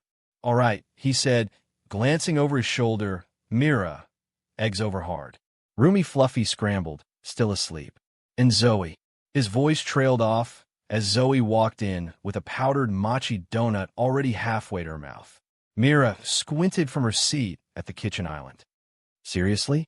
It's 8 a.m. Zoe gave a sleepy shrug, dark hair messily pinned back, uneven, bangs framing her face. "I'm emotionally investing in carbs." "You're diabetic," Mira replied flatly. "I took my shot, and my feelings are valid," Zoe muttered, taking another big bite. Izuku turned off the stove and placed the eggs onto plates, his movements practiced and gentle. He walked over and set a proper breakfast in front of Zoe: eggs, toast, and a few strips of turkey bacon, then reached down and affectionately ruffled her hair. "Eat this too," he said, smiling down at her. "Please." Zoe froze for just a second at the unexpected softness, cheeks a little warm. "Why, yeah, okay." Mira raised a brow, watching the exchange with a smirk. "Pat her head any softer and she's going to melt into the chair." Zoe shot her a look but said nothing, trying to hide her growing grin by taking a sip of tea. Izuku moved around the table, setting down plates like a quiet anchor in the storm of their dynamic. "No fighting over sugar today. I already saw 3 empty wrappers on the couch." "Those were Myra's," Zoe lied immediately. "I don't even like coconut filling," Mira deadpanned. "Liar." The two of them locked eyes in a brief standoff. "You know," Mira muttered, stabbing a piece of egg, "it's kind of unfair how peaceful Rumi looks when she sleeps. Like, does she even know how lucky she is?" Zoe muttered something in agreement, side-eyeing the hallway that led to the bedroom where Rumi was still curled up in bed. Her lilac hair always looked like it belonged in a shampoo commercial, even first thing in the morning. And the way she clung to Izuku last night, like he was the only warm thing in the world. Zoe took another bite of her donut, aggressively this time. "You too," Izuku said lightly, sitting down between them, "are the definition of trouble." Zoe leaned a little closer toward him without meaning to, and he didn't pull away. Instead, he reached up again and gently brushed a stray hair behind her ear before turning to Mira. She was reaching for her coffee when Izuku's hand met hers, just a light brush as he passed the mug over. But the touch lingered half a second longer than necessary. Warm, calm, steady. Mira blinked, her fingers tightening ever so slightly around the mug, and she cleared her throat a little too softly. The heat in her cheeks rivaled the cup she was holding. "Thanks," she mumbled. Izuku just nodded, not calling attention to it, but not unaware either. The moment was subtle, but it lingered, and neither girl was the only one who noticed. There was music in the silence, not playing, not humming, but building. It was the rhythm in the way Myra's fingertips tapped against her mug. The slow inhale Zoe took when Izuku stood. The way his gaze lingered on both of them just a little longer than usual. They were alone for now. Rumi was still resting in the bedroom, and breakfast had faded into slow conversation. But something about the morning felt charged. Then Izuku stretched, his shirt tugging up ever so slightly, revealing the hardened lines of his abdomen. Zoe instinctively looked away, too slow. Mira noticed. Izuku smirked. "Want to hear something?" he said softly. Zoe raised an eyebrow. "What?" she asked, with her eyebrows still raised but curious what he's implying. "A song stuck in my head," he said. "Something I've been working on." He didn't wait for permission. Just let the lyrics fall from his lips like velvet, low and magnetic. Musical notes, you know, I'm the only one who'll love your sins. Feel the way my voice gets underneath your skin. Musical notes. Zoe stilled. Myra's mug paused halfway to her mouth. Izuku stepped closer, eyes sharp with mischief. "Musical notes, listen, 'cause I'm preaching to the choir. Can I get the mic a little higher? Gimme your longing musical notes." He passed behind Mira, fingers grazing the back of her stool, almost like an accident, almost. His voice was getting bolder now, playful, but with a warning heat. "Musical notes, I can be the star you rely on. Intoxicated with my joy. Yeah, you can't look away, musical notes. Zoe didn't. She couldn't. Musical notes, don't you know I'm here to save you? Now we run in wild musical notes. He was circling them like a slow flame, flickering just out of reach. Then the final lines came with purpose. Musical notes, yeah. I'm all you need. I'm a be your idol. Musical notes. Musical notes, be your idol. Musical notes. He stopped in front of them, crouching slightly, so he was eye level. His voice dropped to a whisper. Musical notes living in your mind now. Too late, cause. Your mind now. Musical notes. Zoe's breath caught. Mira leaned in ever so slightly. Then, Izuku raised both hands slowly, deliberately, and with a softness they weren't prepared for, gently caressed their cheeks, one hand on each. Musical notes, I will make you free. Musical notes. When you're all a part of me, he whispered to both of them, face inches away from theirs. Silence. Even the city outside seemed to hold its breath. Zoe's lips parted, but no sound came. Myra's eyes half-lidded, her breath shallow. Izuku didn't smirk this time. He just held them there in his touch, a moment too long to be innocent, too tender to be dismissed. Then he pulled back with a quiet smile, as if he hadn't just stolen the air from the room. I think it's got potential, he said casually, returning to his seat and sipping from his mug like it was just another morning. Neither of them said a word. Their cheeks still tingled from where his fingers had touched. The air still felt heavy, even after Izuku had wandered off toward the balcony, humming the last notes of that dangerously addictive song under his breath. The sun filtered in through the gauzy curtains, casting a warm golden sheen across the Hunter/X apartment's open kitchen.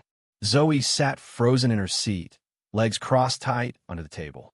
Mira hadn't moved, either, her red hair catching flecks of morning light, her fingers slowly rubbing the edge of her coffee cup. Neither spoke for a while. Then Zoe finally said it, low and just slightly shaken. That wasn't just a song. Did he just tease me? Mira blinked, almost startled by the sound of her voice. No, she said quietly, it wasn't. Another pause. He touched my face, Zoe added, her voice almost a whisper. Did he give me a sign? Isn't he already in a relationship with Rumi? Why do this? He touched mine too, Mira murmured. They looked at each other then, really looked like two people suddenly aware that they'd been circling the same flame too long without realizing it. Zoe tried to joke, her mouth twitching up. Do you think he's teasing us? Or does he even know what he's doing? Mira shook her head slowly. He knows. He's always known. That kind of look, that kind of voice. Her hand lifted to her cheek, still remembering the warmth of his touch. He meant it. I'm sure that the former dork meant it, every single word. Zoe leaned back in her chair, exhaling hard. It felt like my heart stopped. Like, I wanted to lean in. I almost did. You and me, Zoe. You and me both. Mira said softly, folding her arms over her chest. I wanted to pull him closer. I've never felt like that. Not with anyone, she confessed. Zoe looked down, almost ashamed. Even with Rumi here, her solemn face mirrors the guilt she felt. That's the problem, Mira muttered, brushing her red long streaks of hair behind her ear. She's amazing, and I love her with all my heart. But I think I'm falling in love with him too. I'm falling in love with my friend's boyfriend. The confession sat between them like a fragile, living thing. Zoe swallowed hard. Me too. They both went quiet again. Not angry, not fighting, just lost in it. But now Izuku had sung to them, touched them, looked at them like they were something precious, and that changed everything. The morning haze had turned into a clear midday sky. The soft buzz of the Seoul cityscape hummed faintly through the windows of the Hunter/X apartment. Plates were cleared, the coffee pot nearly empty, and the air still held traces of Izuku's voice and the chaos he left in their hearts. Izuku stood by the doorway, wearing a red long sleeve and a faint grin that told them he was still savoring the moment earlier. I've got to head back for a bit, he said casually, rolling his shoulder once, the usual stiffness of responsibility setting in. Just some unfinished assignments back at UA. Zoe blinked. Wait, like, now? She asked, confused since he didn't brought a motorcycle or a car, at least a rental for him to get to the airport. Mira frowned slightly, brushing a strand of red hair behind her ear. Do you need a ride to the airport? We can call a driver, she offered. Izuku raised a brow, lips twitching up in amusement. Nah, I'm good. Zoe tilted her head. Don't tell me you borrowed a jet? That's still like 3 hours. Before she could finish, Rumi, still in her hoodie and shorts, perched lazily on the armrest of the couch, let out a small laugh under her breath. You two still forget who you're dealing with, she said, shaking her lilac-colored braid. Mira blinked. What do you? Izuku turned slightly, already walking backward toward the open space beside the kitchen. Catch you later, he said with a wink. Then he raised his hand, offered them a playful peace sign with 2 fingers, and vanished in a blink of green and gold particles, the faint hum of a teleportation quirk echoing like a soft bell tone. Silence. Zoe's mouth hung open. What? Myra's eyes were wide. He just dash. Used a quirk, Rumi said smugly, stretching with a yawn. Yup. Zoe pointed at the empty space. Since when could he do that? From what I know, he is one for all, and quirk critiques didn't put some information on it having teleportation. What dash? She mumbled like Izuku possessed her. He's had it for a while. Just doesn't use it unless necessary. Rumi smirked, teasing them. Guess you two don't spend that much time with him. Myra's face flushed red, but still snarky. Yeah, whatever you say, online girlfriend. She huffed before looking away. Zoe was still gaping. Bro just blinked out of existence like it was nothing. And here I was worried about him catching a flight, she yelled in frustration. Rumi chuckled and grabbed the remote, casually flipping through music videos. Yeah, good luck keeping up with my babe. He's a full-time mystery and part-time menace. The 2 women stood frozen, still processing everything, not just the teleportation, but everything Izuku had left behind with that one peace sign and the curve of his smile. They didn't know if they were more flustered or falling even harder. By the way, before any of you girls could get some smart ideas now, Rumi said. As the 2 spines shivered, they knew Rumi wouldn't forgive them for falling in love with Izuku. He's my personal grab food DLVRY boy, so hands off, and I might be good in a hem. Beg him for some Paris desserts. She coughed at the beg apart. Phew. Zoe sighed while Mira mirrored her. Oh, and yeah, you two can ask him out on a date, Rumi said flatly while taking a bite. Zoe and Mira stiffened. The silence that followed Rumi's casual words wasn't peaceful this time. It was sharp. It was stunned. It was laced with something dangerous and thrilling. What? Zoe asked slowly, not sure if she heard that right. Mira tilted her head, her red hair falling like a curtain over her shoulder. Wait, Rumi, what did you just say? Rumi didn't even flinch. She was still lounging, remote in hand, her voice calm as she spoke again. Said, you two can ask him out on a date. Her lips curled upward, playful, almost smug. But her eyes, her dark auburn eyes, weren't joking. Look, she sighed, tapping the remote against her thigh. I'm not blind. I saw how you looked at him during breakfast. I saw how you melted when he sang. She turned her head lazily toward the kitchen, where Izuku had once stood just minutes ago. And believe me, I felt that too. Every DMN note. Zoe's face had gone pale. Rumi, are you seriously saying you're okay with? I'm not okay. Rumi interrupted, eyes flickering with something darker. But I'm not selfish either. She looked between the 2 of them, really looked. You love him. Neither of them spoke, but they didn't deny it. Rumi stood slowly, hoodie falling around her hips, her expression unreadable now. Her voice, though, was soft when she finally continued. I've known for a while now, she said. The way you act when he's around.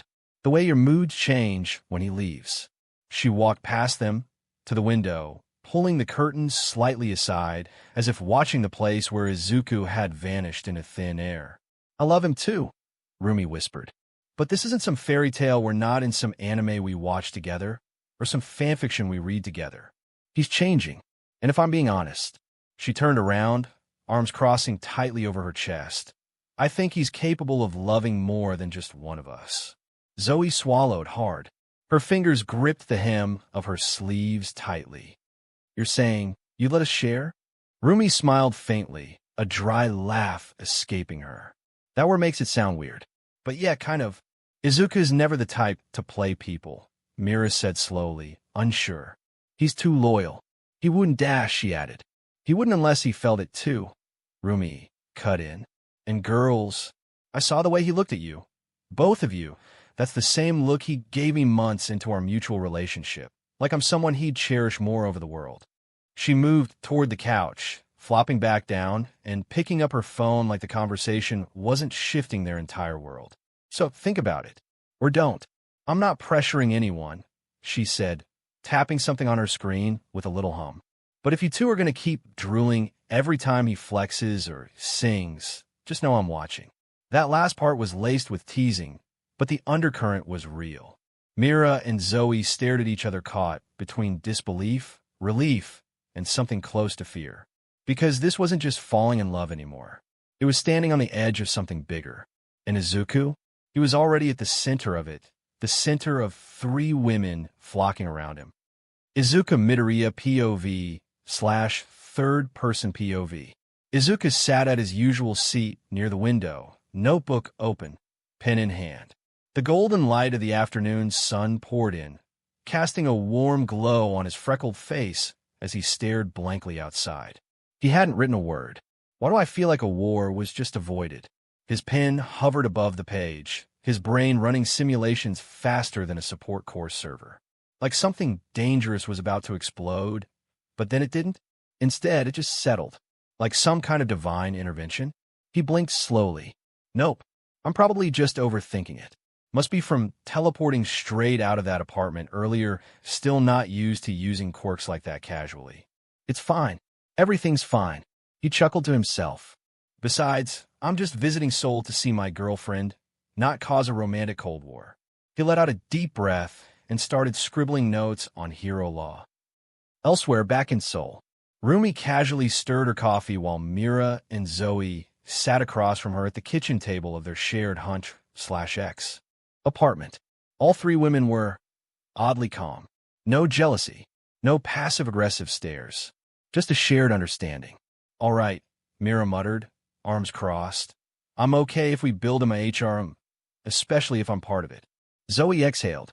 Yeah, I mean, it's not like he's normal. He's Izuku, the man who put the final nail in All for One's coffin. Rumi smirked and sipped her coffee. Took you both long enough to admit it. They raised their cups silently, an unspoken treaty, sealed with caffeine. Izuku Midoriya POV / third-person POV. Izuku suddenly sneezed. He rubbed his nose and frowned. Weird. I really hope I'm not catching a cold. Completely unaware, he had just become the shared boyfriend of 3 dangerously pretty women. And peace? Peace was made, and he's the bargaining chip. The scent of katsudan filled the cafeteria air, but Izuku Midoriya wasn't really focused on his meal. His eyes scanned the feed on his phone, lips moving in quiet thought as he connected threads in the underground crime network he'd been following for weeks. His chopsticks paused midair. Bag Boy, he muttered. A villain operating in the outskirts of Hosa's city. Bag Boy had a peculiar quirk storage. The ability to store vast amounts of physical matter in something like a garbage bags or duffel bags. On paper, it was perfect for evacuation support or mass transport of supplies in disaster zones. But Bag Boy had gone rogue, using the quirk for robbery, smuggling, and recently, trafficking black market gear to villains in Kamino Ward. Izuku wiped his mouth clean with a napkin and stood, tucking away his tray without finishing. He didn't have time for full meals today. He slipped out of the cafeteria and headed down the hall with a calm gait that belied the urgency in his pulse. No need to make a scene. If he could catch Bag Boy on his own, he wouldn't have to trouble any pro-heroes. Not yet. The reports suggested the villain was camped out near the Hosa Kamino freight line, strategic, remote, and full of hiding spots. I need that quirk, Izuku whispered to himself, slipping through the campus gates. Not for me, but for what I can do with it. Rescue, logistics, recovery. Maybe it's good fit for Ragdoll. A short yet solemn expression flickered on his face. Having thoughts of Ragdoll. She helped him while they were at the summer camp to train, but now, She's quirkless because of All for One, and she retired soon after she lost her quirk. He clenched his hand. But first, I need to stop him from using it to hurt anyone else. With his bag slung over his shoulder, Izuku vanished down to the sidewalk. The quiet hum in his BLD wasn't fear. It was purpose. It was justice. The alleyways near the Hosokamino freight line reeked of oil, sweat, and something sour, something wrong. Izuku moved silently between shadows, ears sharp for movement. The scream pierced the air a second later. "Help, please!" A woman shouts in anguish. His body reacted before thought could catch up, leaping over a dumpster and dashing down the side street. The sound came from an abandoned warehouse, one of the many along the line. The door was ajar, creaking. Inside, the scene stopped him cold for half a second. BLD, not splattered, stacked. Stored in sick, clear bags like some twisted butcher's market. The woman was alive barely. She was bound in quirk-suppressant cuffs, eyes wide with terror. And standing in front of her, crouched and sifting through a pile of severed limbs with an eerie calm, was Bag Boy. He looked like nothing more than a salaryman in a windbreaker until he smiled. "Oh," Bag Boy muttered, sensing Izuku. "Another DLVRY for the collection?" Izuku didn't answer. His eyes locked onto the villain, then flicked toward the woman. She was still breathing. Good. Then he saw an arm disappearing into thin air, sucked into Bag Boy's invisible storage like a vacuum. It was fresh. Izuku's BLD boiled. "You don't get to keep using that quirk," he said, stepping forward, voice low and deadly. "That ability could save people. Evacuate cities. Deliver aid to disaster zones." Bag Boy tilted his head, amused. "And instead, I store art. You should appreciate it, Greenie." Efficiency. Izuku's fist clenched. He didn't give another warning. The floor shattered beneath his step as he launched forward, a blur of motion. Bag Boy barely dodged the first hit, but Izuku wasn't aiming to knock him out. He was making him feel it. He wanted the monster in that human body to feel it, feel the pain. The warehouse cracked under the pressure of Izuku's strikes. Bag Boy tried to SCK debris into his quirk to use as shields, but Izuku was faster, smarter, angrier. He feinted left, shattered a support beam, and sent Bag Boy crashing into a steel shelf. "You took their lives like it was storage inventory. You're a monster. You don't deserve to be born with a quirk." Izuku's voice was shaking now. "No mercy for that. Your karma caught up to you. In other words, me." Izuku's eyes for a moment glowed. His ever-so-appealing crimson eyes showed rage, pity, and killing intent. Bag Boy staggered up, but Izuku was already above him. One last blow to the gut, packed with raw technique and rage, folded the villain in half. His quirk triggered by instinct, but Izuku twisted mid-air, grabbed the edge of the invisible portal with 2 fingers, and closed it shut with his own pressure burst. Bag Boy hit the ground, unconscious. Limbs began spilling out from midair, freed. Izuku didn't look away from the carnage. Not this time. Some quirks weren't evil, but in the wrong hands they became monsters. And today, Izuku caged one, while he slowly becomes a bigger monster, far ruthless than the ones he hunts. This is what true justice is. Bag Boy groaned, barely conscious BLD trickling from his mouth as he lay in the wreckage of his own lair. The stored limbs had begun to spill from the collapsing quirk space like overstuffed trash bags bursting open. Izuku stood over him, eyes narrowed, not with pity, but with cold finality. "You like putting people in bags?" Izuku muttered, cracking his knuckles. "Let's see how you like it when you're the one on the receiving end." He grabbed one of the massive duffel bags formerly used by Bag Boy to carry the remains and slammed it open. Then, with methodical precision, he hauled the villain up by the collar and stuffed him inside, ignoring the groans and feeble resistance. "Not so fun when it's your turn, huh?" The bag squirmed and twitched as Bag Boy tried to struggle, but Izuku tightened the zipper halfway and jammed a steel pipe through the handle loops, sealing it shut. He crouched by the bag and whispered, "You'll live. But you're going to wish you didn't. Heroes will be here in 2 minutes. You'll be zipped in there till they drag your pathetic butt to Tartarus." The bag shifted again. Izuku pressed his foot on top of it. You stole lives. You stored people like objects. I saw what you did. His voice dropped lower, colder. So I did the same to you. He stood upright, brushing dust off his uniform blazer. Karma fits in a duffel bag, after all. Sirens echoed faintly in the distance. Izuku took one last look at the BLD-stained scene, then turned and walked away, shoulders tight, breath calm, mind steeled. Some villains got trial and reform. But animals like Bag Boy? When you act like an animal, then be ready to be put down like one. Izuku stood on the edge of a nearby rooftop, hands in his blazer pockets, silent as the pro-heroes poured into the scene. Below, medics wheeled out. Pale, unconscious survivors. Body bags followed, too late for some. The duffel bag twitched once on the pavement, now tagged and surrounded by suppression units. Izuku's eyes narrowed. 3 kids, he murmured. A mother, a patrol officer. He watched Endeavor bark orders while detectives marked the ground with chalk. Reporters buzzed at the perimeter, already spinning headlines. Izuku didn't move. A breeze tugged at his green curls, but he stayed rooted. He wasn't proud. He wasn't angry anymore. Just still. That's one less nightmare in this city, he whispered. Then he turned, slipping into the shadow of the next rooftop, gone before Endeavor could look up. Weird. I was sure my instinct picked up something moving on that rooftop. Endeavor thought before shrugging it off as paranoia. The soft hum of city life outside the Hunter/X apartment window was muffled by the warm glow of the living room lights.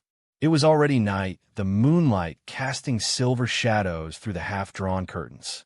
Inside, the girls had settled into their usual hangout spots after dinner, voices low and cozy.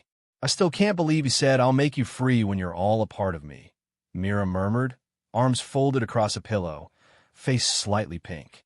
Like he's expecting a HRM out of us. He's cunning, I give him that. Which makes me like him more. I didn't even see that coming. I mean, can you see that coming from someone who'd cry in the sports festival in his first year in UA? Mira sighed. Zoe dramatically clutched her chest from where she lay across the couch. I'm diabetic, Mira.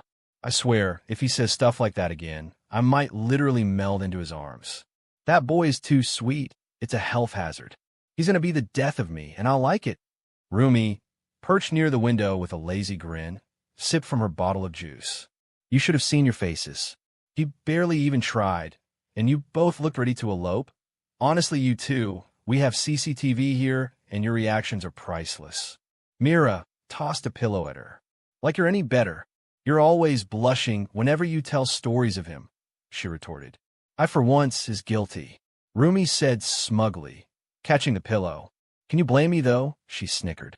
Just then, a faint flicker of green light rippled behind them, and with a low hum Izuku teleported in, still in his UA uniform, looking mildly winded but sharp as ever. He blinked at the scene. Evening, ladies. He spoke courtly. 3 heads whipped around. Zoe scrambled upright. H, how long have you been there? Not long, Izuku replied with a knowing smirk, walking farther into the room and giving a casual peace sign. But I caught the part where I'm apparently dangerous to diabetics. Zoe groaned and buried her face in the pillow. Kill me. Oh, well, don't worry, he said playfully, flopping down beside Mira. With my sweetness, of course, he added while smirking at Zoe. Rumi grinned. Rough day. I really could use something rough, but not a day. Izuku replied while winking at Rumi, his voice lower now, tired but content. But this is nice. Mira and Zoe looks at Rumi confused. What did he mean by that? Both asked Rumi at the same time. That's our little secret. A smug grin plastered on Rumi's lips while she lightly trails her fingers on Izuku's red tie and pulling him away. We'll have a little talk, she said while pulling an already groaning Izuku. Just F my life. Izuku said tiredly. Oh, well, don't worry. She used Izuku's own words to Zoe. She said that so playfully that Izuku gave in and followed her willingly. The heck did I just hear? Mira asked, still clearly confused, while Rumi's door shuts close, leaving the 2 girls looking at each other, both confused. The hallway outside Rumi's room was quiet again, the door clicking softly as it opened. Izuku stepped out first, running a hand through his hair. His tie was slightly loosened, collar unbuttoned, and he wore a small, satisfied smirk subtle but visible. Rumi followed a few seconds later, calm and composed, stretching her arms above her head like nothing had happened, but she's still a hit sore and a very evident limping, her legs weak for what they did. Mira and Zoe were both on the couch in the living room, side-glancing at each other, then at the door. They saw it close. They heard it lock. They saw Rumi's smug expression, and they saw Izuku's face trying very, very hard to stay neutral. Zoe leaned toward Mira and whispered, "What are they doing there?" she said, innocently, clearly no idea of what happened there. Mira blinked. "I thought they were just talking." Zoe gave her a dry look. "Did that look like the face of someone who just talked?" "No," Mira muttered back. "No, it did not." Both looked at each other and arrived at a single conclusion. "They F," both yelled inside their head. Dinner was served shortly after. The four of them gathered around the small table. The TV played low background noise, mostly ignored as the girls tried to keep their curiosity from boiling over. Izuku casually picked up his chopsticks and smiled. "Thanks for cooking. This looks great," he said, honestly thankful. Mira nodded, poking her rice. "Yeah, no problem." Zoe raised an eyebrow. "So, how was the talk, Izuku?" He didn't even blink. "Productive, very, very productive." Mira joined in, eyes narrowed in fake innocence. "Just productive?"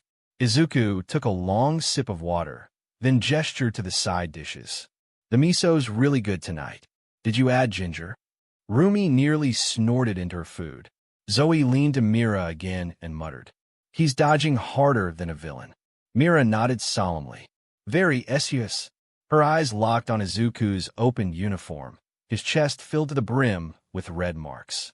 Izuku just kept eating, the picture of unbothered calm, while Rumi smirked behind her glass, thoroughly enjoying every second of their confusion. Mira narrowed her eyes at Izuku as he neatly picked up a slice of grilled fish.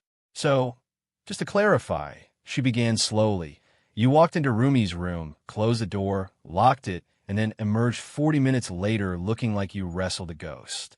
Zoe leaned in. "I didn't know that fighting ghosts could make you sweat." Izuku chewed, swallowed, and took a calm sip of tea. Rumi has things going on in her head, so we decided to spar. Yeah, we spar a bit." Izuku for a moment looked away. Rumi, still smirking, rested her chin on one hand. "He's just shy 'cause I got him all worked up with some deep talk and a few rounds of rough spar." Zoe stared. "That's not what that door sounded like." Mira crossed her arms. "I literally heard someone say I'm close. I'm close, Izuku," in a tone that wasn't even close to conversational. Izuku looked up, blinking. "She was talking about our sparring match score. We're keeping tabs on it." Rumi gave him a look, amused. "Sure, let's go with that." Zoe clapped her hands together dramatically. "You two are the worst. Just tell us, did anyone get pinned?" Izuku smiled. "Yes. Actually, Rumi on almost all rounds." Zoe blinked. "Wait, really? But not in the way you're thinking," Izuku added, perfectly composed. Mira nearly choked on her rice. "Okay, you're enjoying this." She gave him the look, and he shrugged it off, clearly amused and enjoying this. "I really am," he said with a small grin. Rumi chuckled as she reached for the rice bowl. "Let it go. Girls, what happens behind closed doors stays there." "Unless the walls are paper thin," Mira muttered clearly. "Heard some of it." Zoe sighed, slumping into her seat. "Great. I'm going to be thinking about this all night." Izuku raised an eyebrow. "You could just not think about it." Zoe leveled a dry stare at him. "Izuku, I'm diabetic, remember? I literally told Mira last night that if you keep acting like this, I'm going to meld into your arms. I'm halfway there already." He coughed awkwardly and tried to hide his amused smile behind his cup. Rumi laughed. "Told you he's got that effect." Mira mumbled. "I thought we were supposed to share him." Both girls turned to look at each other. Then at Izuku. He froze, chopsticks halfway to his mouth. "Wait, give me a moment, I'm still processing." "What?" he yelled. Mira shrugged. "Oops, did I say that out loud?" Zoe covered her face with one hand, groaning. "Smooth, Mira, very smooth." Izuku set his chopsticks down slowly. "Should I be worried?" Rumi grinned wide. "You should be flattered." And for the first time all night, Izuku genuinely didn't know how to respond. "Izuku, Mira and Zoe locked eyes with Izuku. Their lips parted as they said in unison, "Can we spar too?" Both said at the same time. "Okay, either I get stabbed or get a pair of sheaths for my hamsword," Izuku said, while Rumi giggled. "You just dug your own grave, Izuku," she thought while shaking her head. Izuku was the first to wake up. The early morning light peeked through the curtains of the guest room. He sat up slowly, feeling the warmth of two bodies still resting beside him. Zoe, with dark hair and soft bangs, was curled up on his left, and Mira, her red hair a little messy, was tucked against his right side. Both were still asleep, peaceful and close. He rubbed the back of his neck, quietly slipping out of the sheets to avoid waking them. As he stood, he pulled on his shirt and stretched. His body ached a little. Last night had been more than just sparring. Before he could head to the door, it creaked open. Standing there was Rumi, long lilac-colored hair, tied into a braid tightly behind her back. She wore casual clothes, her arms crossed, and a teasing smirk on her lips. Well, I didn't know guest rooms came with that kind of service. Care to do me some service, too?" she said, raising an eyebrow. Izuku blinked. "Morning, babe. Didn't expect you to be up. I heard noise last night. Thought maybe someone was training. Guess I was right. It was just the right kind of sparring I was thinking of." Behind him, Zoe stirred and stretched, her voice still sleepy. Is someone talking?" While coiling her arms around Mira, thinking she was Izuku. Mira groaned next. 5 more minutes. Did the same thing with Zoe, not knowing they weren't hugging Izuku, but each other. Rumi's smirk widened. "I'll make breakfast. You 3 must be starving after that exercise." Izuku just scratched his cheek, unsure how to reply. "Thanks, babe. MMHM, just be downstairs," she said, walking off without waiting. He sighed. Zoe and Mira slowly sat up, both looking at him with sleepy eyes and small smiles. "Did Rumi hear us?" Zoe asked. "She saw us," Izuku muttered. Mira laughed softly. "Guess that saves us from hiding it." They sat in silence for a moment, the warmth between them lingering. Then, all 3 started getting dressed, ready to face the rest of the day. Together, Izuku sat in the corner of the room, sipping his coffee. The morning sun filtered through the windows, casting a soft glow on the wooden floors. Zoe, Mira, and Rumi were chatting at the table, laughter and playful teasing drifting through the room. Their voices were comforting, like a melody he hadn't realized he missed. But Izuku's attention was elsewhere. Izuku Midoriya POV. Third-person POV. I should be at ease. 3 dangerous women, somehow gentle around me. But I can't relax, not completely not with what La Brava just told me. His gaze lingered on the group for a moment longer before he looked down at the small communicator in his hand. "Go ahead," he whispered, barely moving his lips. La Brava's voice crackled through the earpiece, quiet and sharp. "Found her, the one you're looking for. Villain goes by Bloodnail. Quirk, red talons, nails that can pierce anything. Flesh, armor, concrete, doesn't matter. She enjoys the pain she causes. Heroes, civilians. Doesn't discriminate." Izuku's jaw tensed. Another SDSD. Another one who thinks fear is power. I've seen too many like her, and I'm tired of pretending they deserve mercy. I'm all out of it. I'm all out of mercy, La Brava continued. She's killed 5 heroes. 2 of them were off duty, ambushed with their families. No survivors, and the women, they were raped by her henchmen before being choked to death. I could feel it.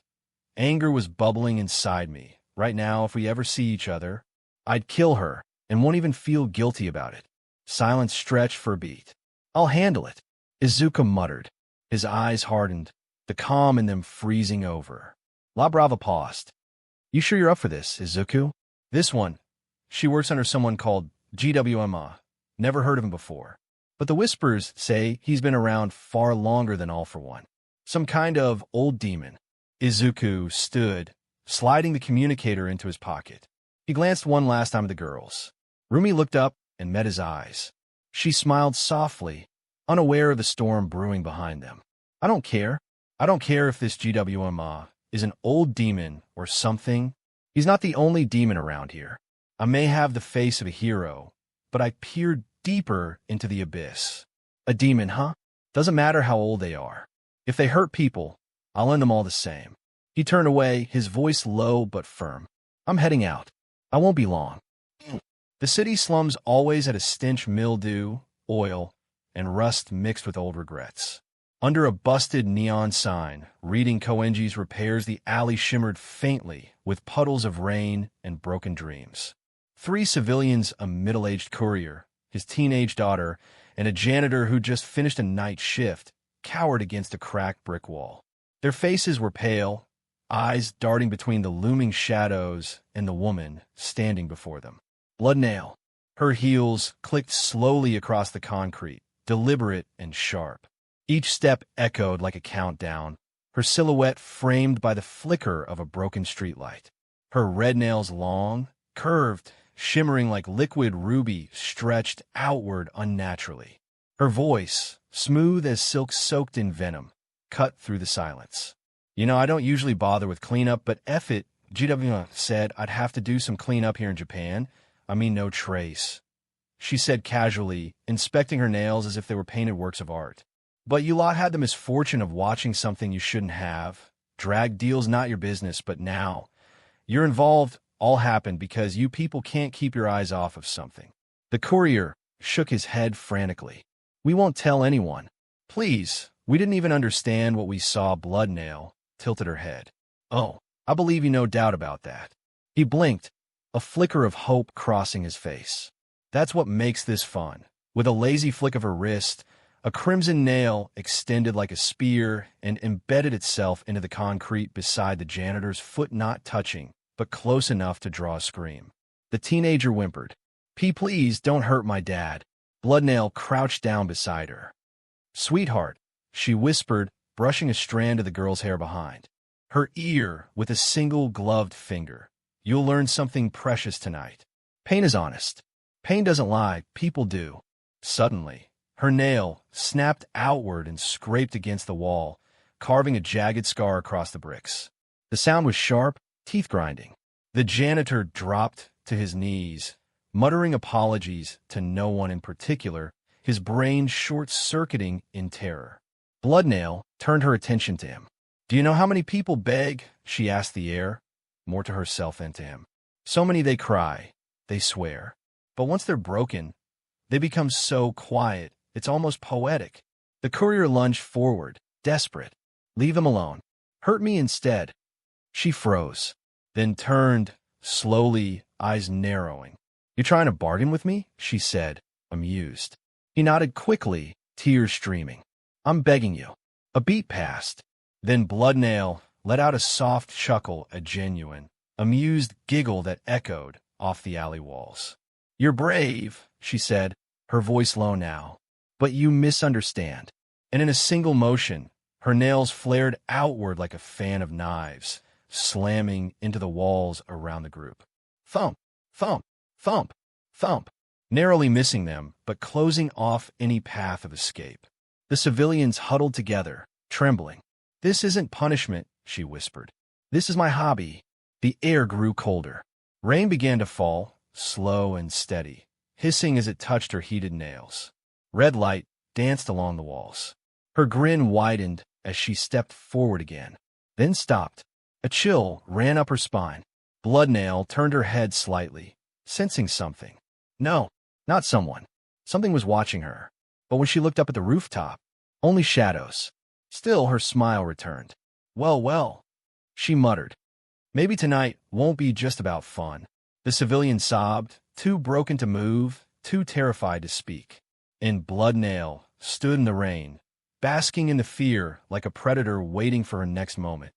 Up above, crouched on a steel beam hidden in shadows, Izuku Midoriya watched in silence. His hair slightly tousled from the breeze, leaking through broken windows. His crimson eyes still sharp, still that same piercing crimson tracked every movement below. He had been here for minutes now, long enough to hear the screams, long enough to hear her voice. Look at you all, crawling, Bloodnail cooed, dragging one of her long crimson claws along a civilian's cheek, just enough to draw BLD. You thought today was just another boring today, but it's your last, and I'll enjoy every decibel of your screams. She laughed as another victim cried out. From above, Izuku didn't blink. His hands remained in his coat pockets. His stance calm, cold. He listened as she played with her victims. As she spoke like this was entertainment, like their lives meant nothing. And then, finally he moved. Without a word, he dropped down near her. The sound of his boots slamming onto the concrete cracked through the warehouse like thunder. It was sudden, clean, intentional. The civilians flinched in fear. Bloodnail turned sharply, startled then intrigued. Oh, well now, what do we have here?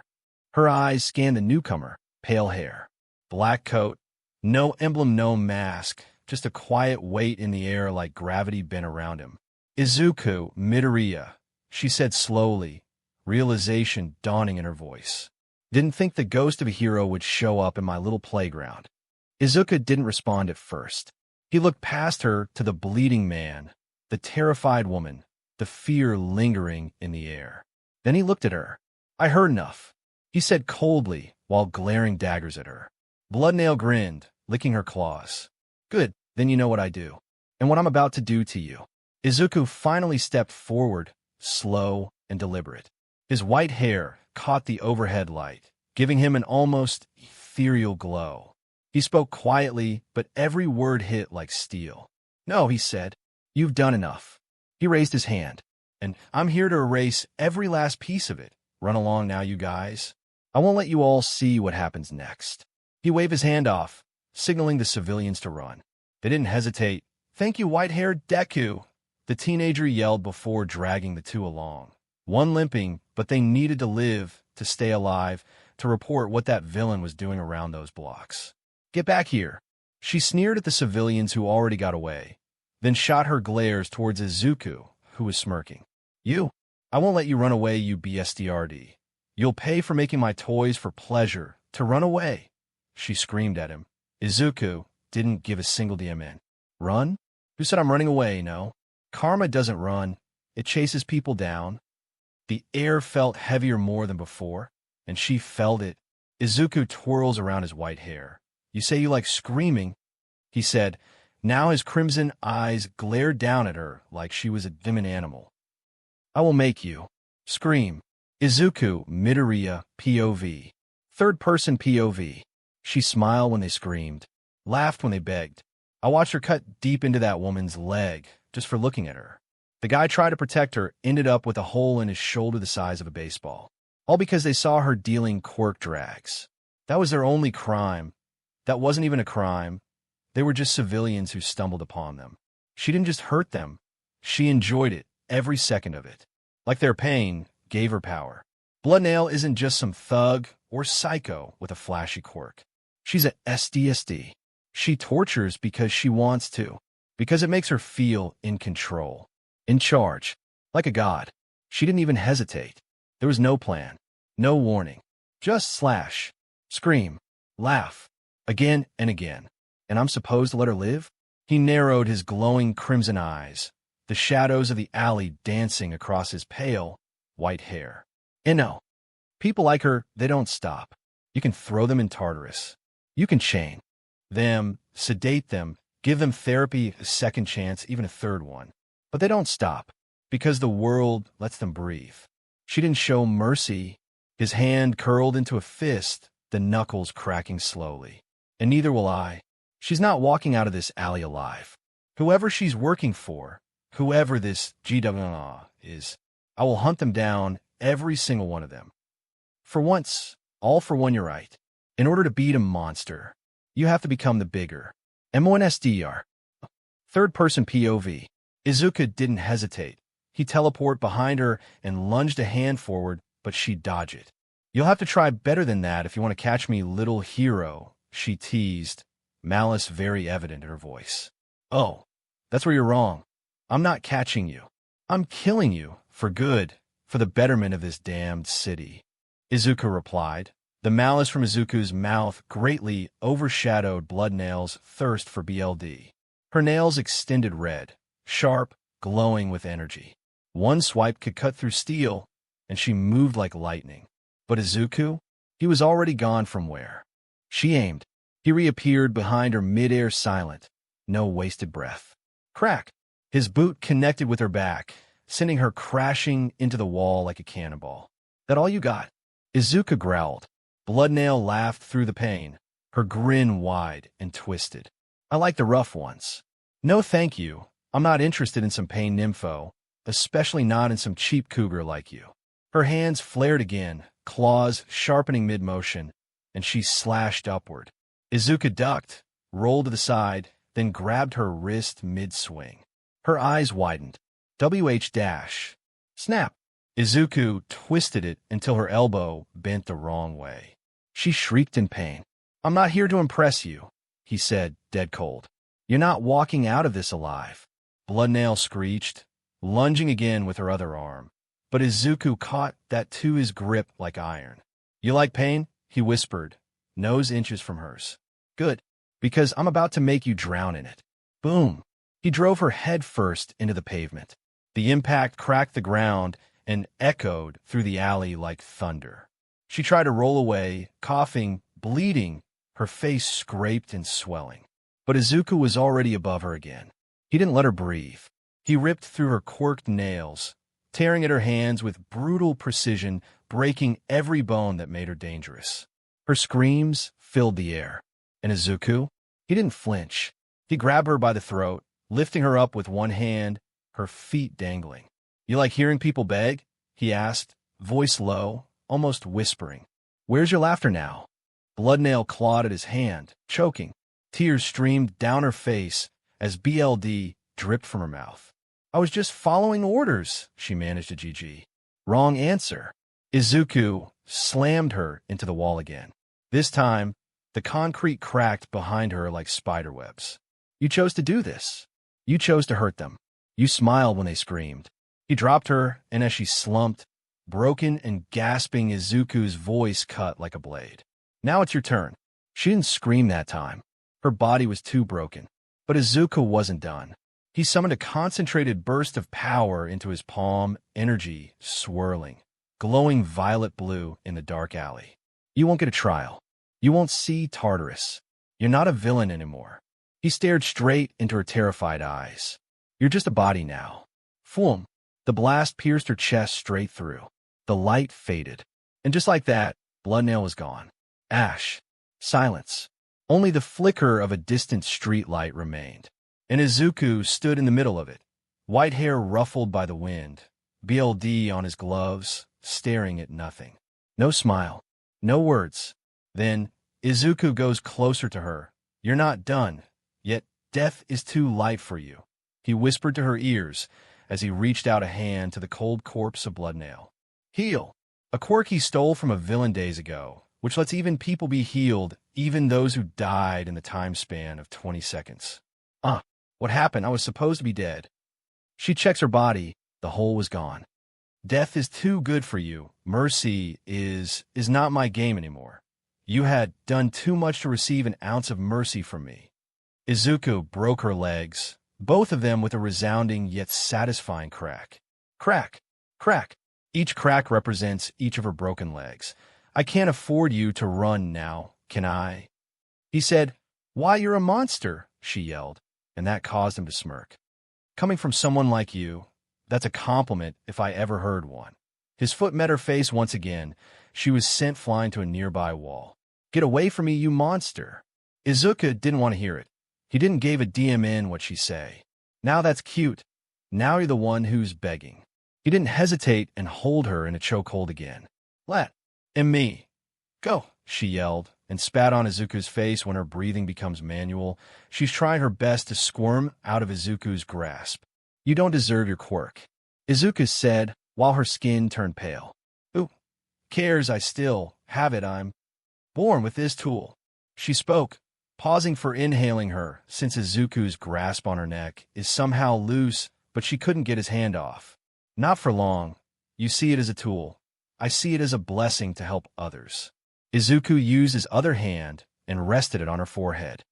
What are you doing? A moment of realization dawned on her as Izuku's crimson eyes reminds her of someone. It can't be. Some sort of energy inside her was sucked by Izuku's palm, entering Izuku's body. What makes her special is now a weapon for torture for Izuku. All for one. Her voice filled with dread at the realization. In a way, yeah, but now. He lets her go, but first into the pavement. It's your turn to scream. The alley stank of burnt flesh, BLD, and regret. Bloodnail lay slumped against the wall, breathing in short, ragged gasps. Her once proud form, the woman who laughed while innocent people screamed, was now trembling, eyes wide and unfocused. Her fingers no longer aligned. Skin raw, joints twisted, tendons frayed from the endless CYCL of being broken and healed. Over and over. And he stood there, above her, white hair damp with sweat and BLD. His crimson eyes are not bright, but a dull, dangerous ember, stared down at her without an ounce of pity. Izuku cracked his knuckles. They were bloodied, some of it his, most of it hers. "You like pain, right?" he muttered, voice low. "You like giving it. Thought it made you powerful." Bloodnail whimpered as her arm twitched from another failed attempt to lift herself. "Now you know what it's like when a monster stares back." He walked past her slowly, every footstep deliberate, heavy, echoing in the alley, now painted red. The civilians she tortured had long since run. His shout was the last thing they heard before freedom. But for her, there would be no escape. Not from the physical damage, not from a psychological collapse, and not from him. Izuku paused at the mouth of the alley, eyes cold as steel. He didn't even look back. "I should have ended you the moment I saw what you did to those people, but I wanted you to remember what fear feels like, the way your victims did." She coughed BLD. Her quirk was gone, or suppressed so deep in her broken PS. "Ike, it may never return, but she has an idea." All for one returned. "Why, you're worse than me," she rasped. Izuku didn't turn around, I know. He stepped into the dark, disappearing from the alley, leaving only a shattered villain behind. "That's the best part," he said before he left, leaving the villain, hopeless, broken and alone, pleading for mercy. Bloodnail twitched, gasping, gurgling, trying to scream, but choking on iron and spit. Her body was a shattered sculpture of what it once was.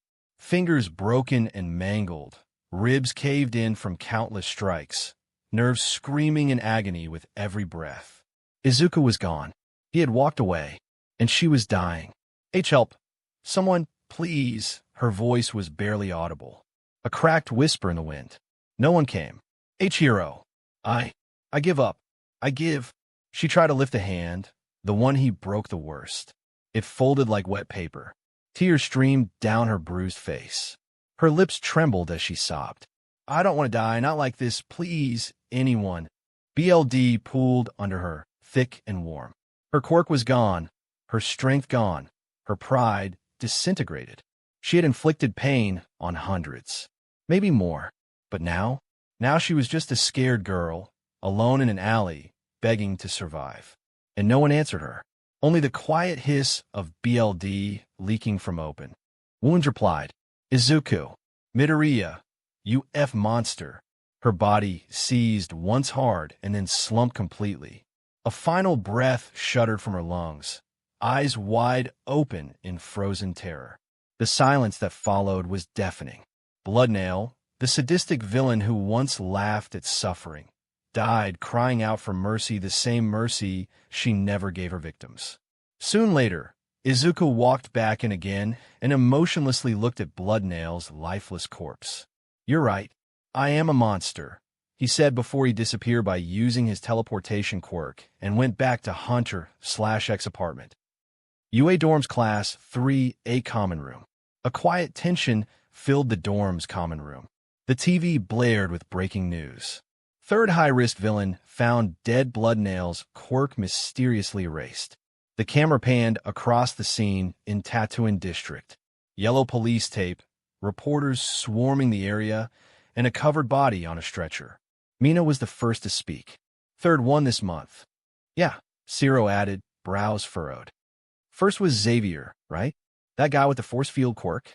Got ripped apart like his quirk didn't even activate. Then Frito, there's who said, voice low. His sword quirk was sliced in half. Literally. And now Bloodnail." Jaira finished, her tone grim. Suyu frowned. "Do you think it's a new hero?" "No hero would do this," Ida said sharply, adjusting his glasses. These aren't arrests. These are executions. Uraraka hugged her knees on the couch, staring at the screen. The weirdest part is all their quirks were gone, like they were stolen or erased. Kirishima nodded slowly. I mean, not even all for one used to kill this clean. These guys didn't even get the chance to fight. Aizawa entered from the hallway, his phone in hand. He glanced at the screen, paused, then turned to the class. You've all heard it by now, he said. Bloodnail's dead. Reports say her quirk was completely gone before she bled out. Any suspects?